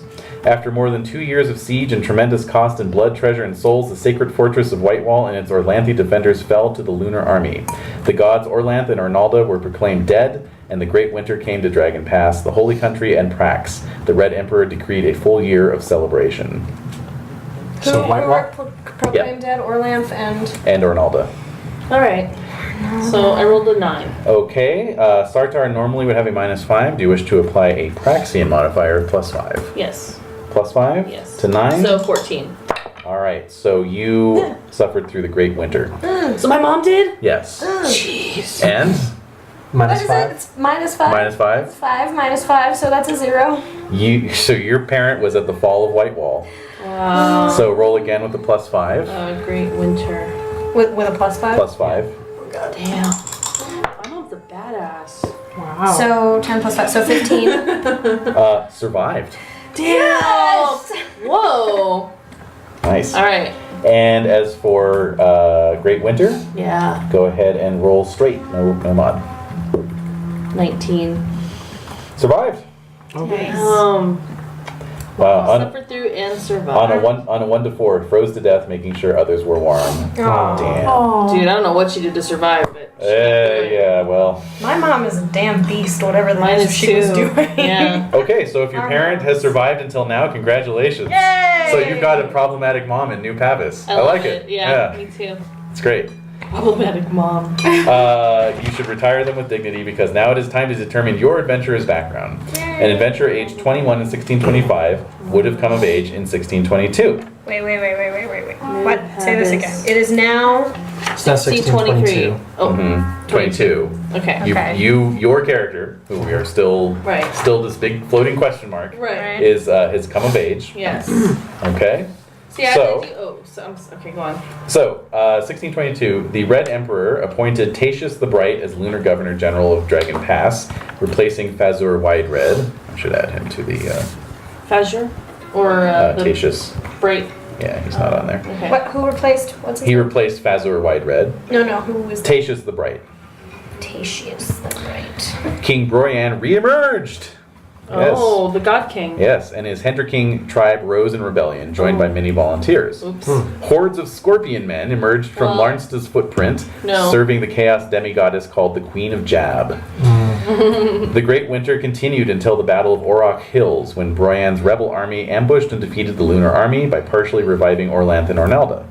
The pro-lunar Queen of Esrolia was overthrown in a coup d'etat, and civil war erupted in that land. So quite an eventful year. That's a huge year. To come of age. All right, so you're all going to roll d20. You're all Sartorites now. Yes. So you're all adding +5. 13. Great Winter year 2. Great Winter? Year 2. Renee? +5, so 7. character dies. Yeah. Pick a new character. Also Great Winter. Sage? +5, so 15.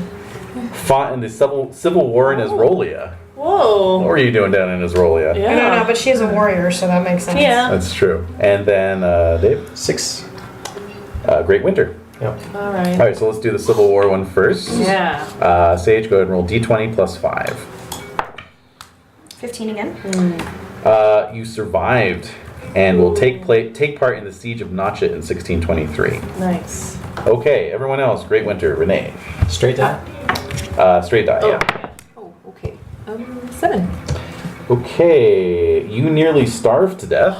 Ooh. Kept alive by roll 1d6. Oh. That looks like a 1. Yeah. Kept alive by the sacrifices of your family. Gain love family plus 10%. Wow. Plus That's 10%, so you say. Okay. Floppy though. All right. All right. He's like, 11. I also love my family. You survived. That's it? Straight survival. Boring. A 3. Nearly froze to death. What happened? Kept alive by roll 1d6. Oh. 6. Fleeing to Esrolia and fighting in the Civil War. Wow. Booyah. Wow. Oh my god. Yeah, so I guess roll a d20 for that. Oh shit. Died. 20. No. Ooh.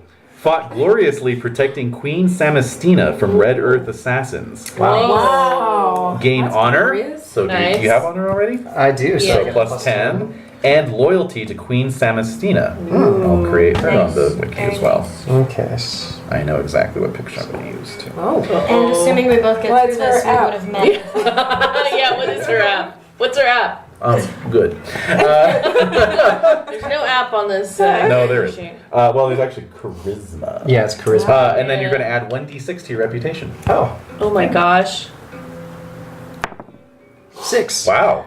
8% reputable. I'm already more glorious than Grandma. Mine's at 1%. I feel like I'm like the ne'er-do-well, cousin, because You my kind of mom are. abandoned me. You're the Owen Wilson in the Royal Tenenbaums. So Eli, maybe that's my name is Eli. Eli, there you go. Cool. Love it. All right. Okay, so the year 1623. The new Esrolian queen gained a new ally when King Broyan and his ragged army of volunteers arrived and defeated the Graysland horse army. The feathered horse queen was killed soon after by her own bodyguards. What? Wow. That's what happens when you fail when you're the feathered horse queen. Oops. The lunar army arrived in Esrolia and besieged Queen Samastina and King Broyan in Notchet. In the north, a gigantic swarm of trolls, trollkin, insects, and darkness creatures crossed Dragon Pass en route to the Castle of Lead. Trollkins. What? Lead. So, let's see. Sage, you're automatically in on the Siege of Notchet. I Everyone am. else is just going to make a hanging out. straight D20 roll. Even though Alright. David ended up being in the Civil War? He defended the queen, but he didn't get penned in at Notchet. Got it, So, okay. yeah. All right. So So, So straight roll on the 20? Yeah. 11. okay. 11 is Random Boon. We'll get to that. Yeah. Dave. 16. Civil Strife. We'll get to that. Renee. 3. Normal year for you. Oh. And then Sage, you Or at the siege. actually yours is a +5. Oh, great. So, So 4 plus 5, so 9. okay, so go around the table. So Civil Strife, right? Okay, roll a D20 again. 19. This is good music for this. Mm-hmm. And I'm dead. Nearly killed by Elder Race. By Elder Race. What? Beastmen. Pick one and gain a hate of that Elder Race. Ducks They're again. gonna be ducks again. Nearly killed by ducks. Damn you, And ducks. now you can have followed in my father's footsteps. That's right. Do you want to go with ducks? Let's see. Doing a new race of elder. I'm Yeah. almost elder full on race. my passion, so I'll take ducks. Okay. All right. So, hate ducks. Hate ducks +10. So, Yeah. Okay. Wait, can you run out? If you run out of space for passions, you don't get any more, or you just keep going? I mean, it's just. I think it's convenience. You sake, just really. keep writing. Yeah. You keep Yeah. rolling. Okay. So Sage, what did you roll again? I rolled a 9 With the +5. with the +5. That's counting the +5. Okay. So you survived the siege. Oh, good. Make a note that you add +5 to your battle skill. And you are automatically taking part in the Battle of Pennell Ford in 1624. Damn. You were in the Esrolian campaign. Wait, 1960? What? 1624. Okay. That's next year. Which battle? Pennell Ford, sorry. Pennell Ford? Mm-hmm. And that's what to battle? +5. 16. And where does that go? That is a skill. That'll So be a that's on the skill, back so- here. On There. Yeah. Where is it? Probably under knowledge? It's under under Knowledge. Yep. Battle! So I add. So that means it's at 15 You'll right be at now. a 15. It's a base But you score, just yeah. add +5 under the modifier. Correct, Okay. correct. Got it. Okay, and then random boon, right? Uh-huh. All right, D20. Sure. 8. Sure. 8. Sure. Professional accomplishment. Gain What? +10 to any non-combat professional skill. Choose this when you determine your adventurer's occupational skills below. +10. And add 1 year's income to your starting wealth. Whoa! Dang. I make that money. Mhm, Making that paper. All right. Cool. So yeah, it's going to be +10 to 1 non-combat professional skill. So you just make a note of that. skill. I Making that don't. God King. No, you'll figure that out when you. I know, but Oh, but I'm like wondering, like, so not melee weapons, not missile, not shields, not weapons, stealth. Right. So it's essentially What? Anything but those? basically. Okay. But but it's a 10 plus 10? A plus 10, yes. Okay, I just want to make sure. All right. 1624. Yes. A new planet called the Boat What? Planet Wait, what? appeared No! appeared in the sky. Are you serious? Uh-huh. I'm writing this down. Okay. Don't make me write more. That is noteworthy. That is noteworthy. The boat planet. The Boat Planet I'm writing this down. prophesizing doom and change. Doom and change. Oh, well, that's good. Yes. Thanks, guys. Ergo, why the campaign's called Prophecies of Doom. Oh, that's right. Herrick the Berserk and his wolf pirates arrived in the Holy Country after circumnavigating the world. They allied with Queen Samastina and King Broyan and routed the lunar army at the Battle of Pennell Ford. During the battle, Orlanth was freed from the underworld, and the constellation called Orlanth's Ring appeared with additional stars and quickly rose to the top of the sky. Whoa. That's a trip and a half. After the battle, Herrick's companion Argrath, a Sardarite from New Pavis, traveled with a small group of followers to the New Pavis. Traveled with a small group of followers. Your mom's a follower. Hey. To the border of Sartar and Prax and summoned the Praxian demigod Jaldon Goldentooth to recognize him as the White Bull. That winter, Herrick and Broyan sacked the City of Wonders. That same winter, the lunar client King Temertane of Boldhome was killed by Humakti. Great. Stuff happens. This A is lot like of stuff. all the shit I'm bad at paying attention to is names and dates. Yeah. Like there was a battle. Of It'll a bunch start of to people sink whose names in. I don't remember. It'll start to sink in. Yeah, feel free to ask multiple questions if you want. Exactly. Who was that again? Which guy? Yeah. Uh-huh. Alright, so that Okay, happened. so- A massive planet came and prophesized doom, and people were promoted and demoted. Mm-hmm. And the pirates showed up and helped the queen direct Right. the lunar army. Yes. And the See, that I got, deity there's no Orlan names. constellation rose in the sky. Yeah. Orlanth's Ring, yep. Orlan's ring. Yep. Alright. And some of us were at that battle. Some of you were. So, apart from Sage, everyone else rolled to see what happened. No modifier. 2. Okay. A normal year. Boo. Oh. 14. Civil strife. Uh-oh. Mm. 12. Yeah, random boon. Oh, Yay. All right, so let's do civil strife first. D20 roll. 3. Okay. You were attacked and badly wounded by foreign soldiers or raiders. Oh. Pick a foreign culture from the map and gain a hate of that culture. Oh. And give yourself a distinctive scar. Whoa. Oh. Chicks dig scars. Mm-hmm. So yeah, it could be Praxians, it could be Tarshites. Can I roll for it? Yeah, sure. Okay. Yeah. All right. D6. Let's see. Find your Or table. no more There's got to be a reasons. table. Well, we'll just count up the different homelands. Here we go. 1, 2, 3, 4, 5, 5. So roll Okay. a d6. All right. Yeah. Let's see. Who do I hate? 4. Lunar Tarsh. Makes sense. Makes sense. Okay. Do you have a hatred of lunars already? Yes. Okay, so just like add a plus 10%. 10 to that. Okay. I really, really hate them. You were attacked and scarred up by some lunars. Oh no. Mm-hmm. Bad. Normal year. Then we've got the Battle of Pennell Ford. Okay, so you're going to add plus 10 to this. Oh. Wait. Rolling this one. Add 10. Mm-hmm. 23. Oh no. Fought with great glory. That's it? I didn't die? You didn't die. Thank God. Awesome. Furthermore, you gain the honor passion. Yay. Oh. Okay. You gain, oh wait, actually your choice. Honor or devotion to a deity. Which one? Well, if she's a warrior. Either one, really. Because it could be devotion to Orlan, the storm god, you know. That's true. Let's go with. Or even Humact, who is a warrior god. Let's go with honor. Okay. You're also going to gain a plus 10 to battle. Nice. Wait, didn't I have that before? You did. Another You're one. increasing So that. it's God damn. Accumulating. Shoot. Okay. And So honor what? And nothing in particular, right? Just honor. just honor. Okay. And you get a 1d6% reputation.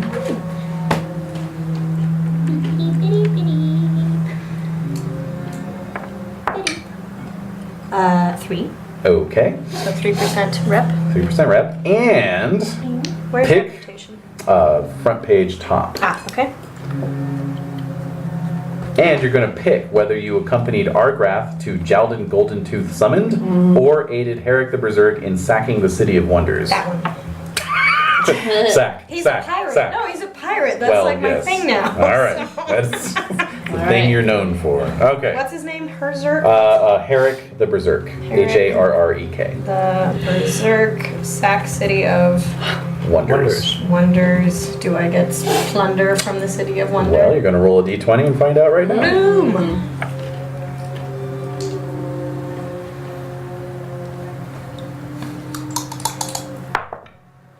15. Do I add anything to that? Nope. You stole a magic item. Yeah! Good thing I chose honor and not a deity. They might not like that. Nope. Oh, I'm sure Humac would be fine with that. Yeah, it's true. This was a bad city we were sacking, right? In terms of my world. Sure. Yeah, it totally wasn't like the first wonder of the world. But like, Good job sacking Babylon, honey. wouldn't you sack Babylon if you could? Come on. Oh my gosh. No, I personally like the horse. Was the lunar army there though? They were, right? Let's see here. That winter, Herrick and Broyan sacked the City of Wonders. That same winter, Lunar Client King Temershi and the Boldhome was killed by Humacti. No, you were just sacking. Oh. You're getting your sack on. I thought I was fighting the good fight. So you are... Oh well. You were fighting with a pirate, sweetie. How disillusioning. I didn't understand the history. Okay, so... You're young. I You're heard it, and then I heard lunar, and I was like, oh good, lunar, got it. Good. You're like, yeah, there's lunars There's here, lunars right? there, let's get 'em. Right. All right, so roll 3d6 plus 2 for me, please. Oh my. Mm-hmm. 6. Yeah. Jesus Oh, in heaven, give me a hand. Oh, got it. It's Yeah. all good. No problem. Plus 2 you said? Yes. So 12. 12. Okay, so this is what you stole from the City of Wonders. It's garbage. It's magic garbage. You stole an awakened small animal, What? size 2 or less, such as a cat, lizard, bird, etc. Oh, neat. With 3d6 intelligence and 3d6 POW, otherwise normal for its species. The animal knows 3 points of spirit magic of the player's choice. It can speak the adventurer's language and serves as a loyal companion. I'm a princess. That's so cool. I have a love talking it. animal companion. I'm clearly a princess. Clearly you're in a Disney movie. Yes. So wait, it's an awakened small animal. What? Say all that again. Sorry. We'll fill it in later. Okay. Yeah. Because all I got was magic. You can think about what the animal is. Okay. And then Dave, what did you get? You got a Small boon. You got a boon. All right, roll d20. That looks like a 1. You befriend one of the elder races. And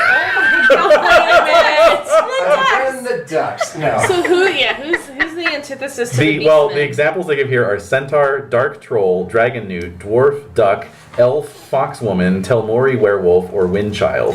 Oh, that's so Woman cool. sounds Child is fun. cool. Yeah, foxwoman.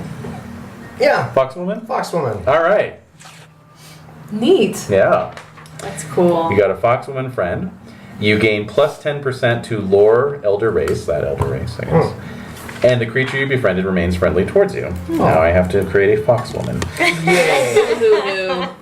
I'm just dreading the Google image search for that. I All don't right. know you. Oh yeah. That's a good Japanese. Just make sure you. Actually, if you turn off safe, or if you turn on safe search. I don't think you'll find anything. No, That is true. That's a Japanese myth. I forget what her name is. Kitsune. But she, Kitsune. Yeah, sure. Yeah. definitely. So what do I get a plus 10 to? Something Plus 10 lore of foxwomen.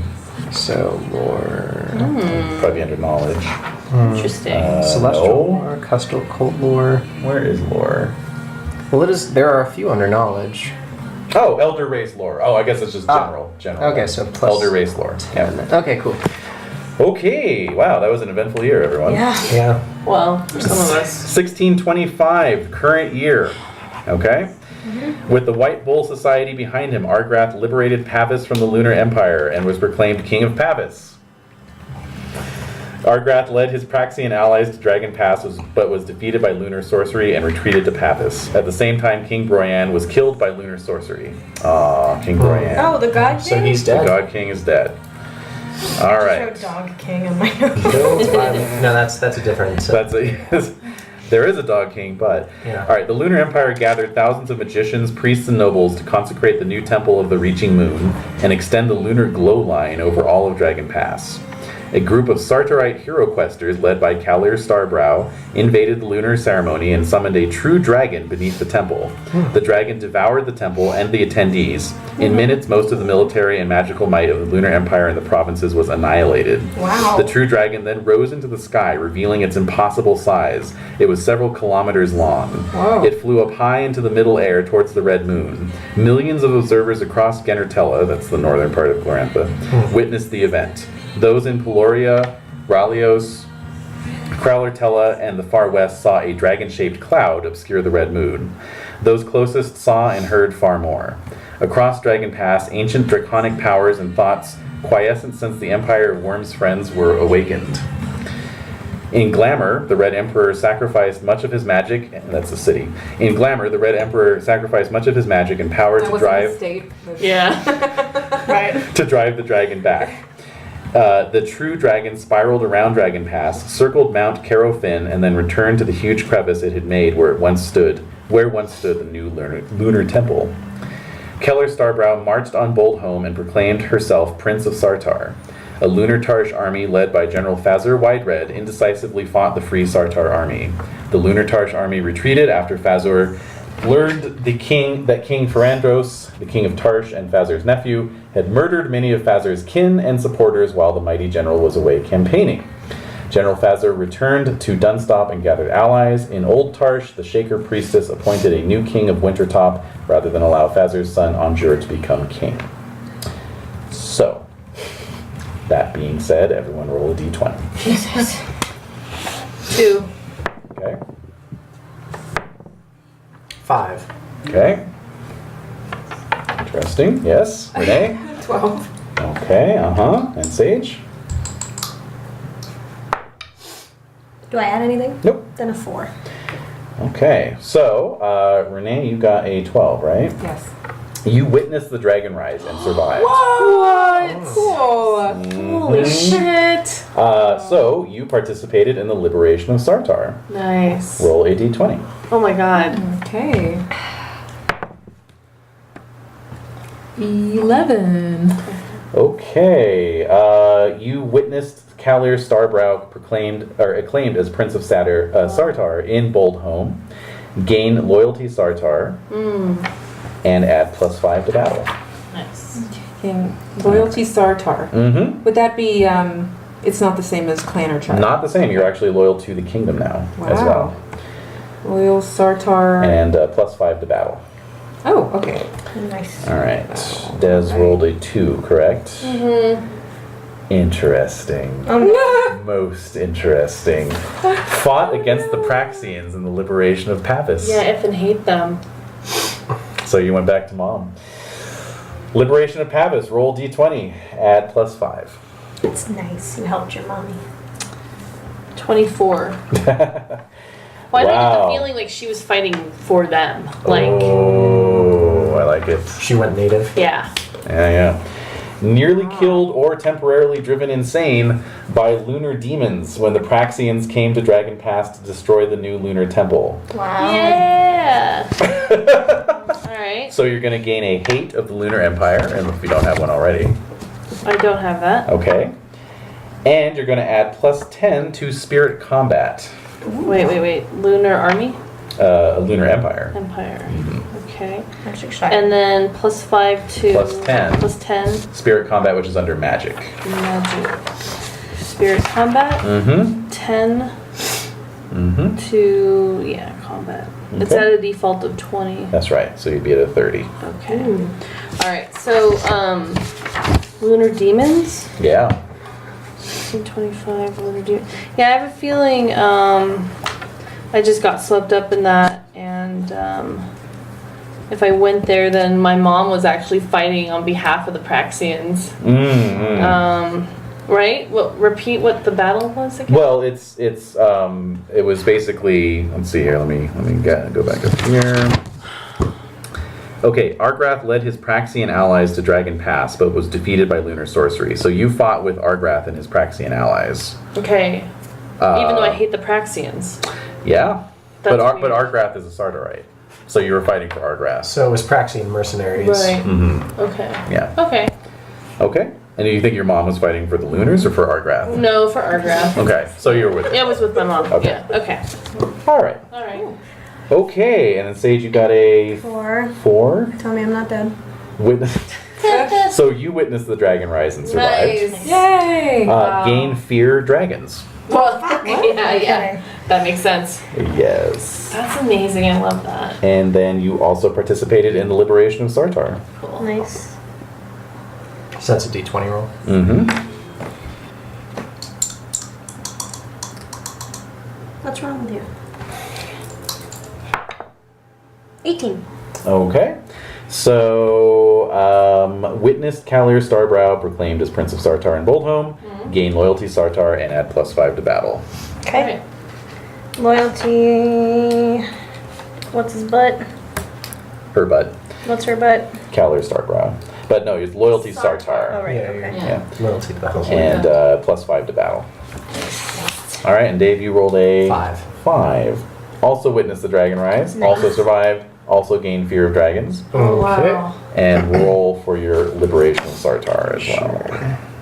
Here, dragons. And 20. Wow. Ooh. Same. Witness Kalir Starbrow proclaimed as Prince of Sartar. Loyalty Sartar. +5 to battle. Wait, Starprow proclaimed who? Prince of Sartar. And +2. Isn't she a woman?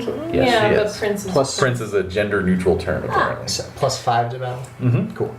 All right. Cool. All right. So now you have a very good idea where your characters came from. All right. So here is the character sheet. Feels appropriately ominous. Yes, a little fanfare.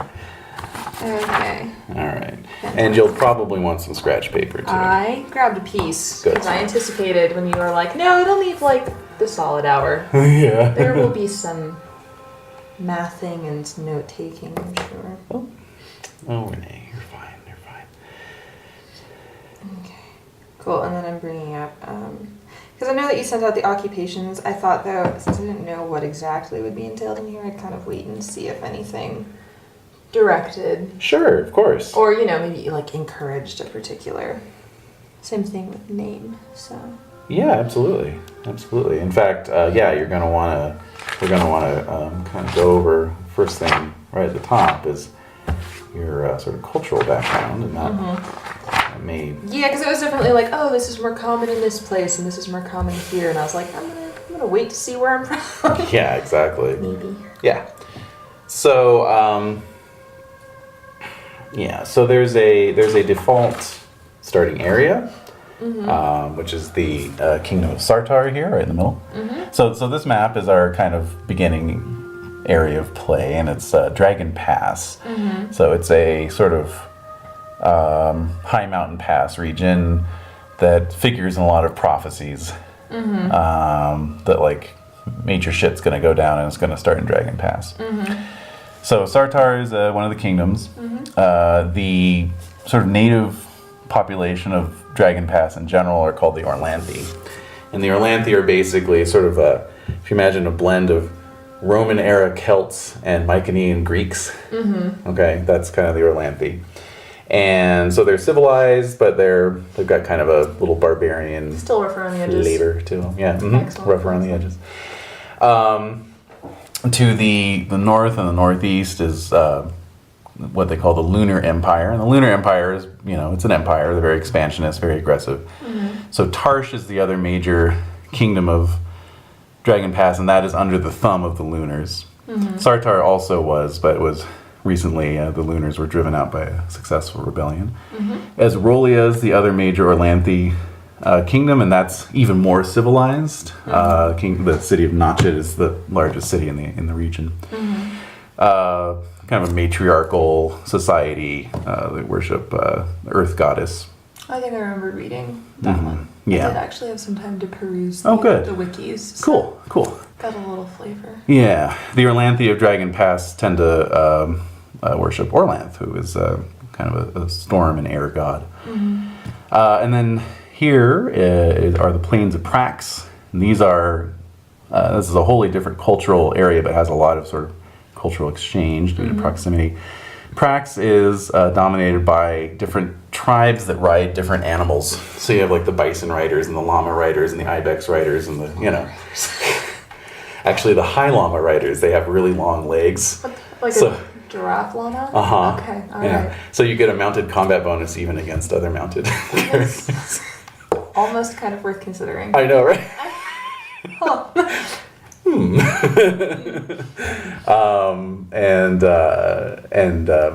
They shun horses in Prax. Here in the Grays lands, these are the lands of the Feathered Horse Queen, and obviously those are horse riders. So you can really, even though we're starting in Sartar, it's ostensible that I could have. Yes, you can pick from it. So, for instance, Des and Schimpf are both playing Tarshite characters.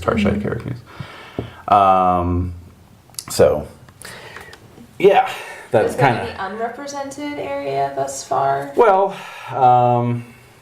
everyone either culturally or through their family history ended up with some connection somewhere. Like Desiree's character has a mother who lives in Prax. Okay. Sage's character fought in Esrolia for several years. So everyone's kind of been all over to some extent or another. So step one is figuring out where you want to come from. So there's Sartar, Esrolia, Grayslands, Prax, Lunar Tarsh, and then there's Old Tarsh, which is kind of this little rump state here in the mountains that has resisted lunar influence and interference. Interesting. And then so, let me think. So, like the lunar peoples, are they, like in terms of culture, like, like how do they? They're more, maybe like Greco-Persian. Okay, so it really is like, if we're talking about, say, in the context of like the Roman Empire, like more like, as you said, kind of barbarian, but still, cultured. Yeah. Versus like the very kind of like high civilized. Exactly. Okay. Yeah. And then out here is more like. That's more like your total barbarian, kind of wild. I want to go total barbarian then. I had a suspicion you might. So. Everyone needs a barbarian. That's right. In a quest. Absolutely. So Prax. These barbarian nomads reside in the Chaparral Plains east of Dragon Pass. Each tribe rides and herds the beast for which it is named: bison, bolo lizard, high llama, impala, rhinoceros, sable antelope, and even the horse-riding Poljoni. The horse is strictly taboo for most Praxians except for the Poljoni. Cultural skills for Praxian adventurers are provided. Cultural stereotype. Praxians are proud and warlike nomads who distrust outsiders and each other. They hate chaos with a passion and eschew civilized cults. They live harsh, cruel lives in the wastes in a state of near constant war and consider the very environment they live in potentially hostile. A popular refrain among the Praxians is, "Life is war." Suggested occupations: apprentice shaman, herder, and warrior, light or heavy cavalry. So the available tribes that you can choose from are bison, high llama, impala, or the horse-riding Poljoni, or sable. I'm sorry, so bison, high llama, sable, impala, and horse. Although the horse are. Yeah, you're even more of an outsider. Okay. Let me just. Do they have like any particular like, I don't know, like, not bonuses per se, but like traits that kind of set them apart? Like bison riders are big and thick, slow to move, but terrible on impact, like their beasts. High llama are the smallest of the great tribes, but can be counted as most powerful. They are said to fear no one on the plains. Impala riders are sort of almost pygmy-like in their size, and rely on speed and agility of their beasts to protect them. Poljani are the bastard tribe of horse riders, fought their way onto the plains and have magical and martial strength to remain there. And sable riders ride giant antelopes with curving horns. When the Lunar Empire invaded Prax, the sables sided with them against other Praxian tribes. Oh, interesting. Sables later turned against the Lunar Empire, showing once again the temporary nature of any agreement among the Praxians.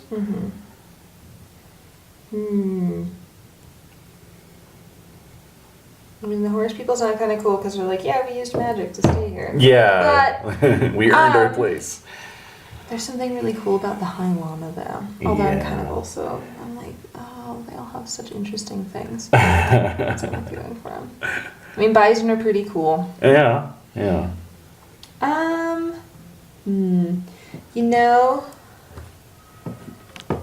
I was already kind of leaning toward this, and so I think it's kind of interesting. I liked the occupation of healer because they were like, they're respected for like kind of encouraging peace between tribes. And so I kind of like that, like, you know, Prax sounds like it's super divided and really harsh, and so I'm sure it would be easy to travel around if you're a healer because you're kind of useful to everyone.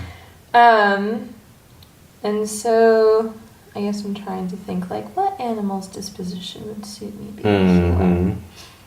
Because bison are kind of aggressive and temperamental. Let's go High Llama, why not? Okay.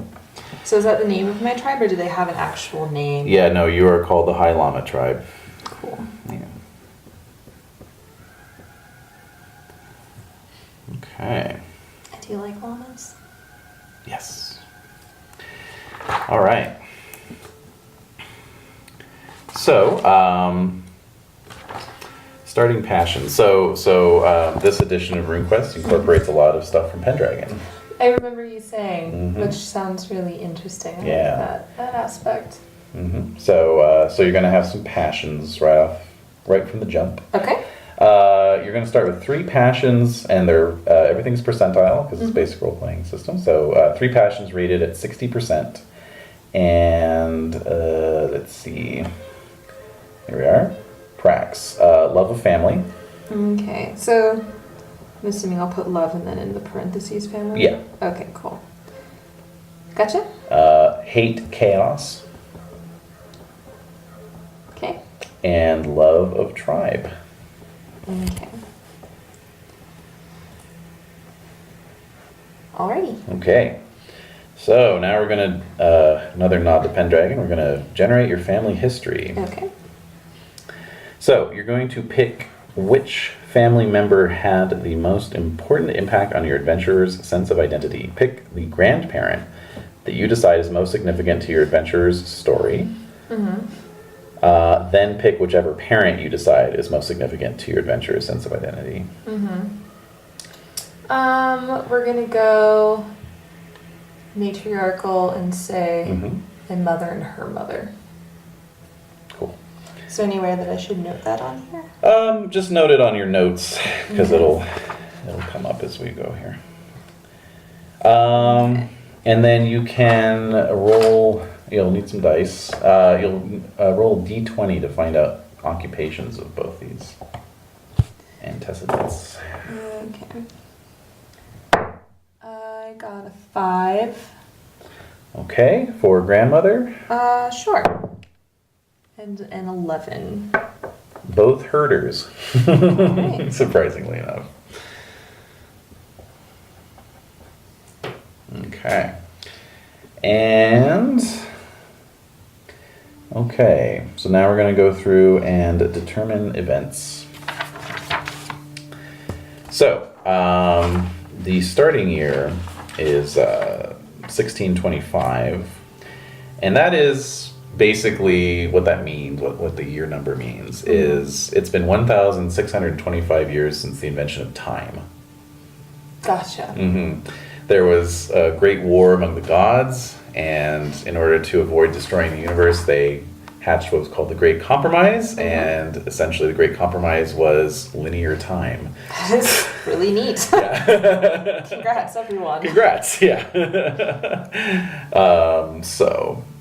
Gotcha. Yeah, right. So your grandmother was born in 1561, and in 1582. Let's see. You said it was 1561? Uh-huh.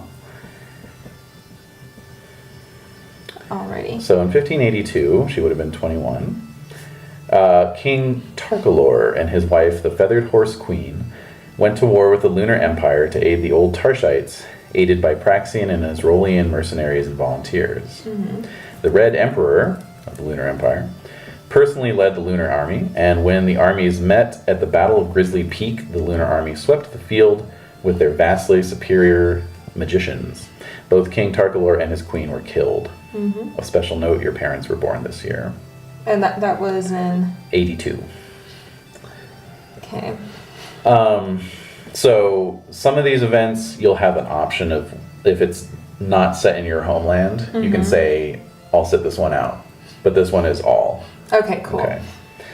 However, because you're Praxian, you're going to have a -5 on your roll. So go ahead and roll d20 with a -5. I got a 15. Okay. Your grandparent was present at the Battle of Grizzly Peak. So now we're going to move down to that, and you're going to roll there. Okay. Also at a -5? No, this one's straight. I got a 3. Okay, she survived and went home. Oh, what? Okay. Next year is 1597. This one is optional for you. Lunar assassins killed members of the Sartar royal house in the Holy Country, and many got entangled in the cycles of murder and vengeance.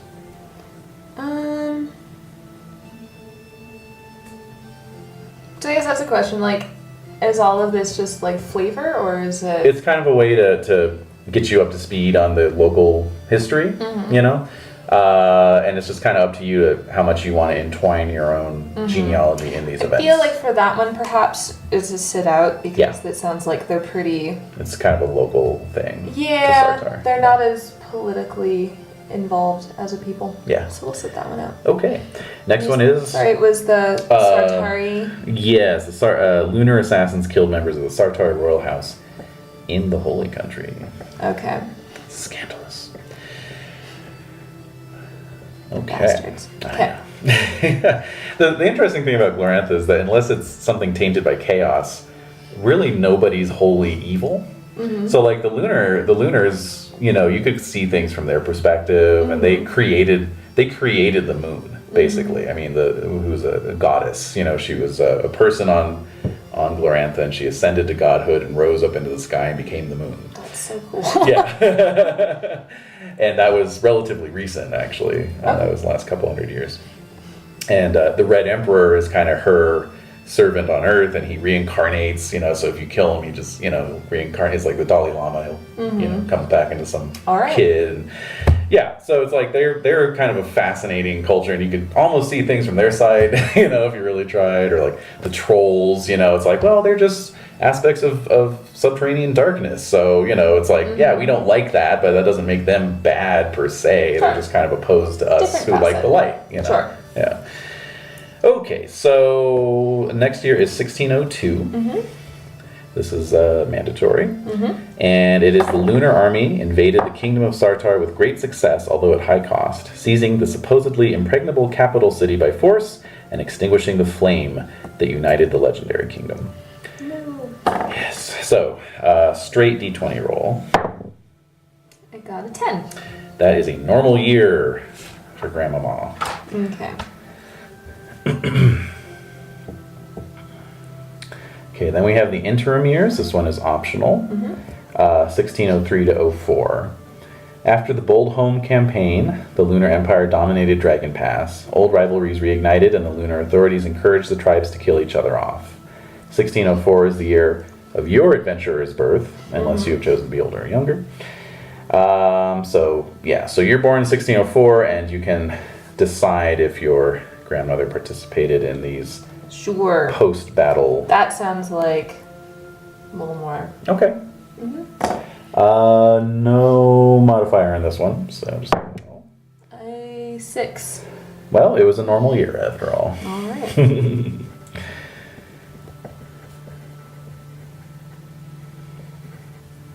Okay. 1605 is again optional.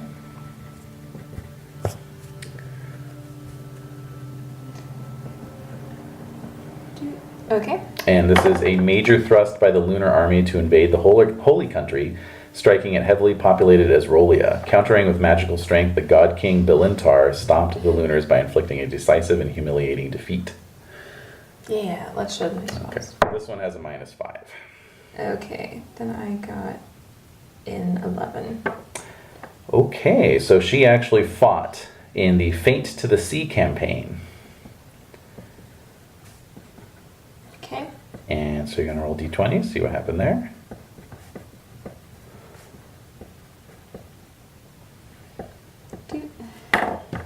Another modifier?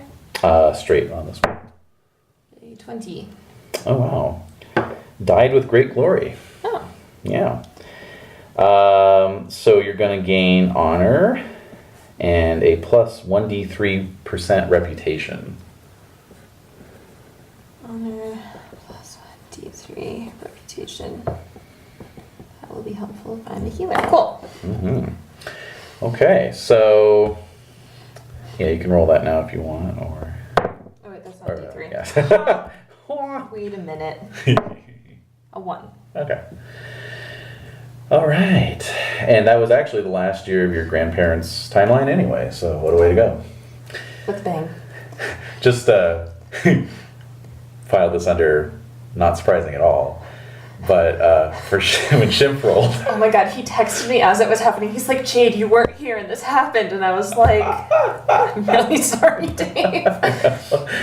It was even worse too because he and Des had decided their characters would be blood relatives. So it was like, well, who wants to roll for Grandma? I'll roll. Dies on the first roll.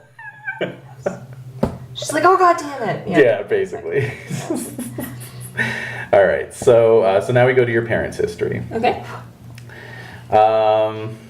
If you wish to determine the number of siblings for your mother and father, you can roll a d6 for each. Okay. I got a 4 and a 4. Wow, okay, so 4 siblings each.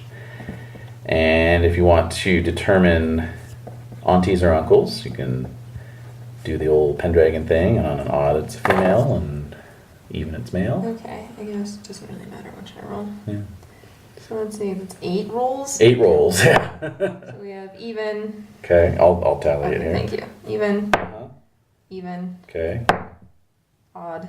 okay, Even. okay, Odd. yeah, Odd. yeah.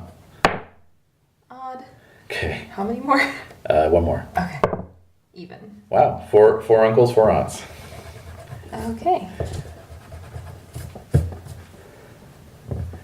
I'm sure being a tribal culture that would matter. Yeah, makes sense. Okay, so 1608. This is mandatory for Praxians. Okay. The Lunar Empire invaded Prax. Okay. Yes, the Lunar Army hopped from oasis to oasis, but was raided and harried until it accepted peace before being allowed to enter the Paps. Despite propaganda, this was a nomad victory. Okay. No, we did great. Not really. Yes. All right, so plus 10 on your d20 here. Okay. I got a 23. Wow. So, your mother fought in the first invasion of Prax.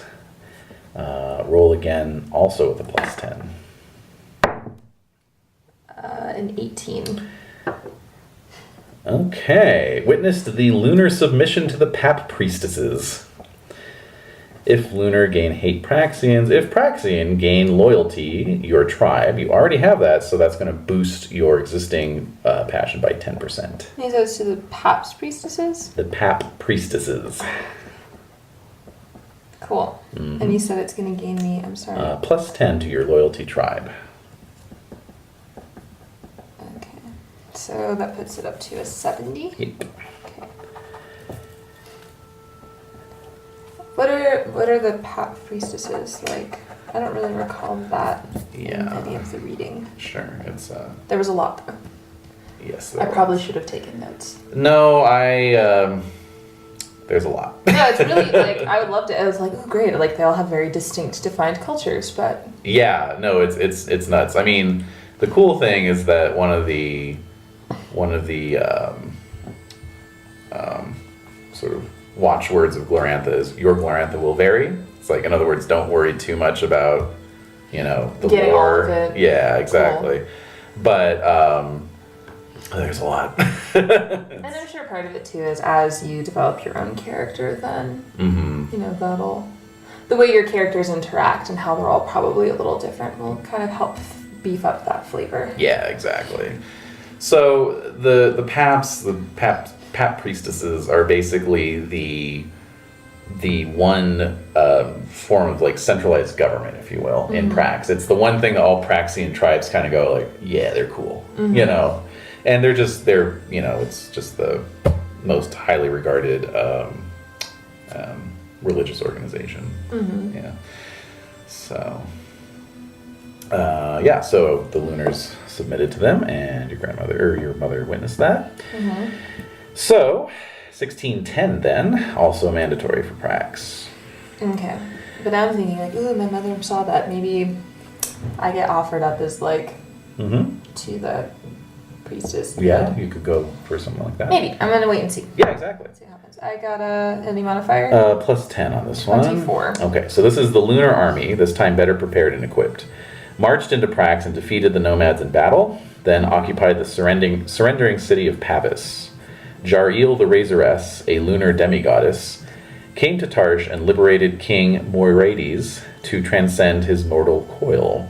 Although she later gave birth to Moirades' son, the king's eldest son, Ferrandos, became king of Tarsh. Okay. And so, yes, your mother did fight in the second invasion of Prax, and that is just a straight d20 roll. Like that. A 14. Survived. Okay.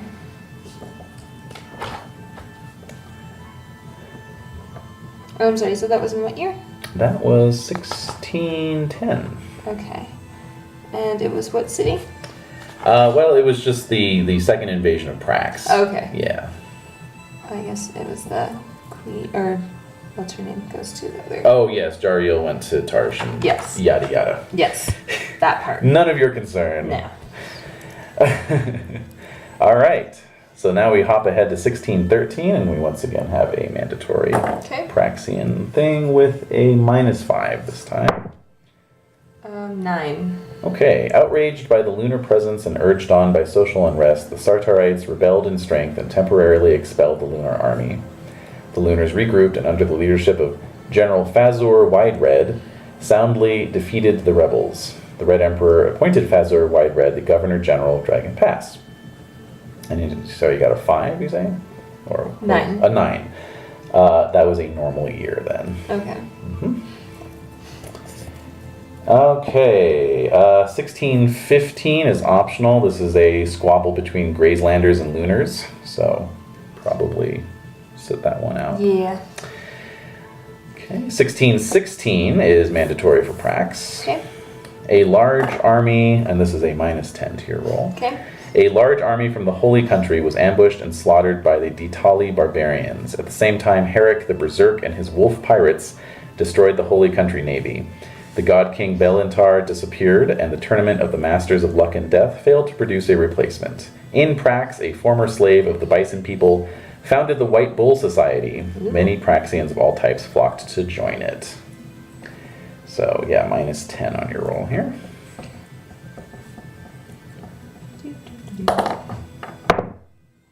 Got a 6. Okay, that's a normal year.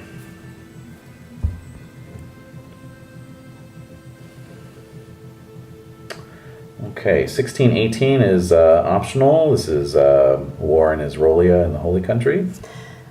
Maybe since my grandmother already fought there before, it would come up again. Yeah, the Solanthi warlord Greymane led a massive army through Ditali and deep into the Holy Country, taking great plunder and avoiding decisive battle. So this would be a -5 to your roll. 11. Died of other causes. Oh no. Okay, roll d20 to see how she died. 19. Ooh, unknown cause just disappeared. No! Yes, excellent. Flavor. Yes. Okay, Oh, so perhaps I wander because I hope I'll find her if that happened to her. there you go. Perfect. So yeah, so basically that was the end of your mother's history, and there's going to be a gap then until 1622 when we pick up with your history. So you're going to be 21 in 1625, so 1622 is the year you came of age. So we're going to find out what you've done since you came of age Okay. up until we start. So 1622, this is a mandatory event. The Red Emperor appointed Tatius the Bright as the lunar governor general of Dragon Pass, replacing Fazor Widered. King Broyan re-emerged, and his Hendriking tribe rose in rebellion, joined by many volunteers. Hordes of scorpion men emerged from Larnsta's footprint, serving the chaos demigoddess called the Queen of Jab. Oh, fuck that. The Great Winter continued. Yes, there's been a Great Winter. Until the Battle of Orok Hills, when Broyan's rebel army ambushed and defeated the lunar army by partially reviving Orlanth and Ornalda. The pro-lunar queen of Esrolia was overthrown in a coup d'etat. Civil war erupted. So in other words, shit is hitting the fan. The lunars are being pushed out. Or so is the plan. So, d20 with a -5 for Jewel. I got a 14. Okay, so this is year 2 of the Great Winter. This is basically a winter without end. And let's see. Yeah. Okay. So you're going to roll straight, no modifier. A 20. You survived. Neat. Yes, you cannot die, but you can get maimed. So. Oh, that's good to know. Yeah. Survive without maiming. Okay. Yes. Yeah, there are some others like, roll to see how many people you ate and that kind of thing. So. Okay. Yeah. Okay, 1623, another mandatory roll. Any modifier? No modifier, no. 12. Okay, so the new Esrolian queen gained a new ally when King Broyan and his ragged army of volunteers arrived and defeated the Graysland Horse Army. The feathered horse queen was killed soon after by her own bodyguards. The lunar army arrived in Esrolia and besieged Queen Samistina and King Broyan in Notchet. In the north, a gigantic swarm of trolls, trollkin, insects, and darkness creatures crossed Dragon Pass en route to the Castle of Lead. That's unfortunate. Yeah. So, meanwhile, though, you had a good year because you got a random boon. So roll a d20 to see what your random boon is. 16. Okay. Your clan assigns you a hide of land for your services. Oh. Gain plus 10% loyalty to clan. That is so much loyalty. That's an 80 now. Depending on your occupation, you may need to have tenants farm the land. All right. And 1624, again, mandatory. This will be a -5 for Praxian. Okay. Get it 5.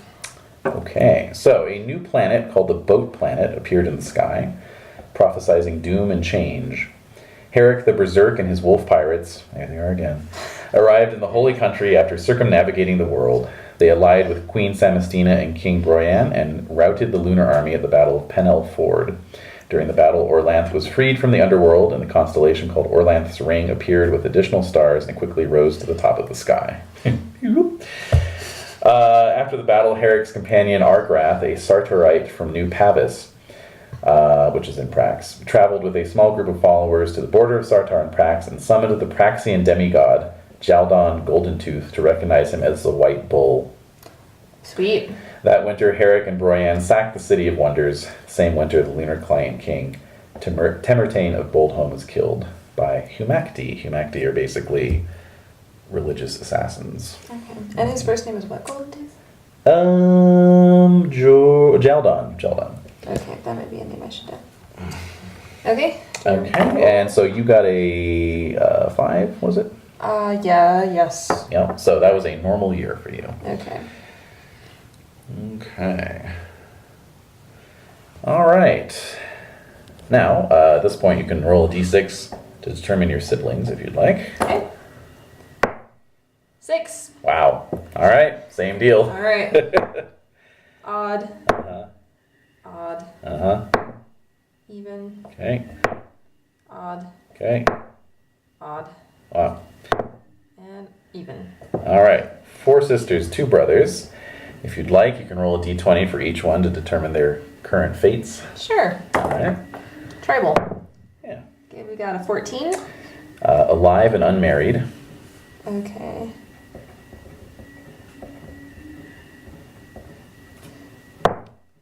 A 13.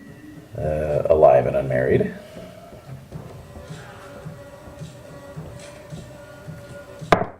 A 1. Alive and married.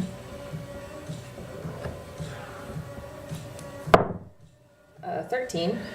Alive and unmarried. Everyone's healthy so far. Apparently. A 5.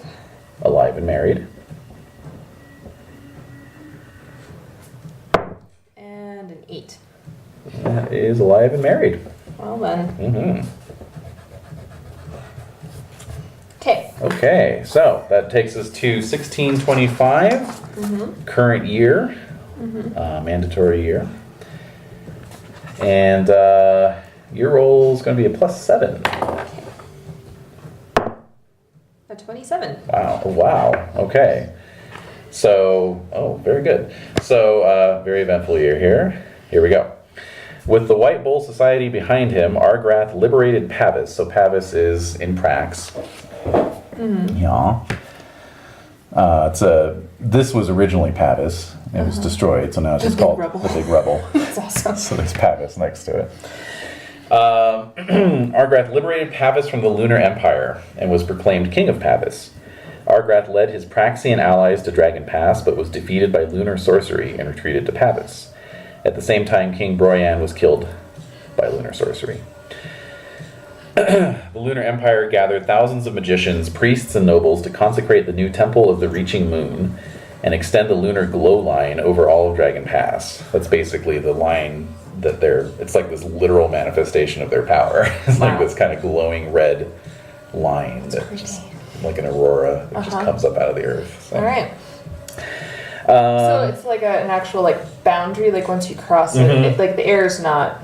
No. It's not like the light or anything like that. Yeah, It's just like a kind of. Yeah. You have known. Although I think maybe once you're in the glow line, everything does have a slightly reddish tinge, but don't quote me on Okay. Cool. that. Yeah. So a group of Sardarite hero questers led by Kalir Starbrow invaded the lunar ceremony and summoned a true dragon beneath the temple.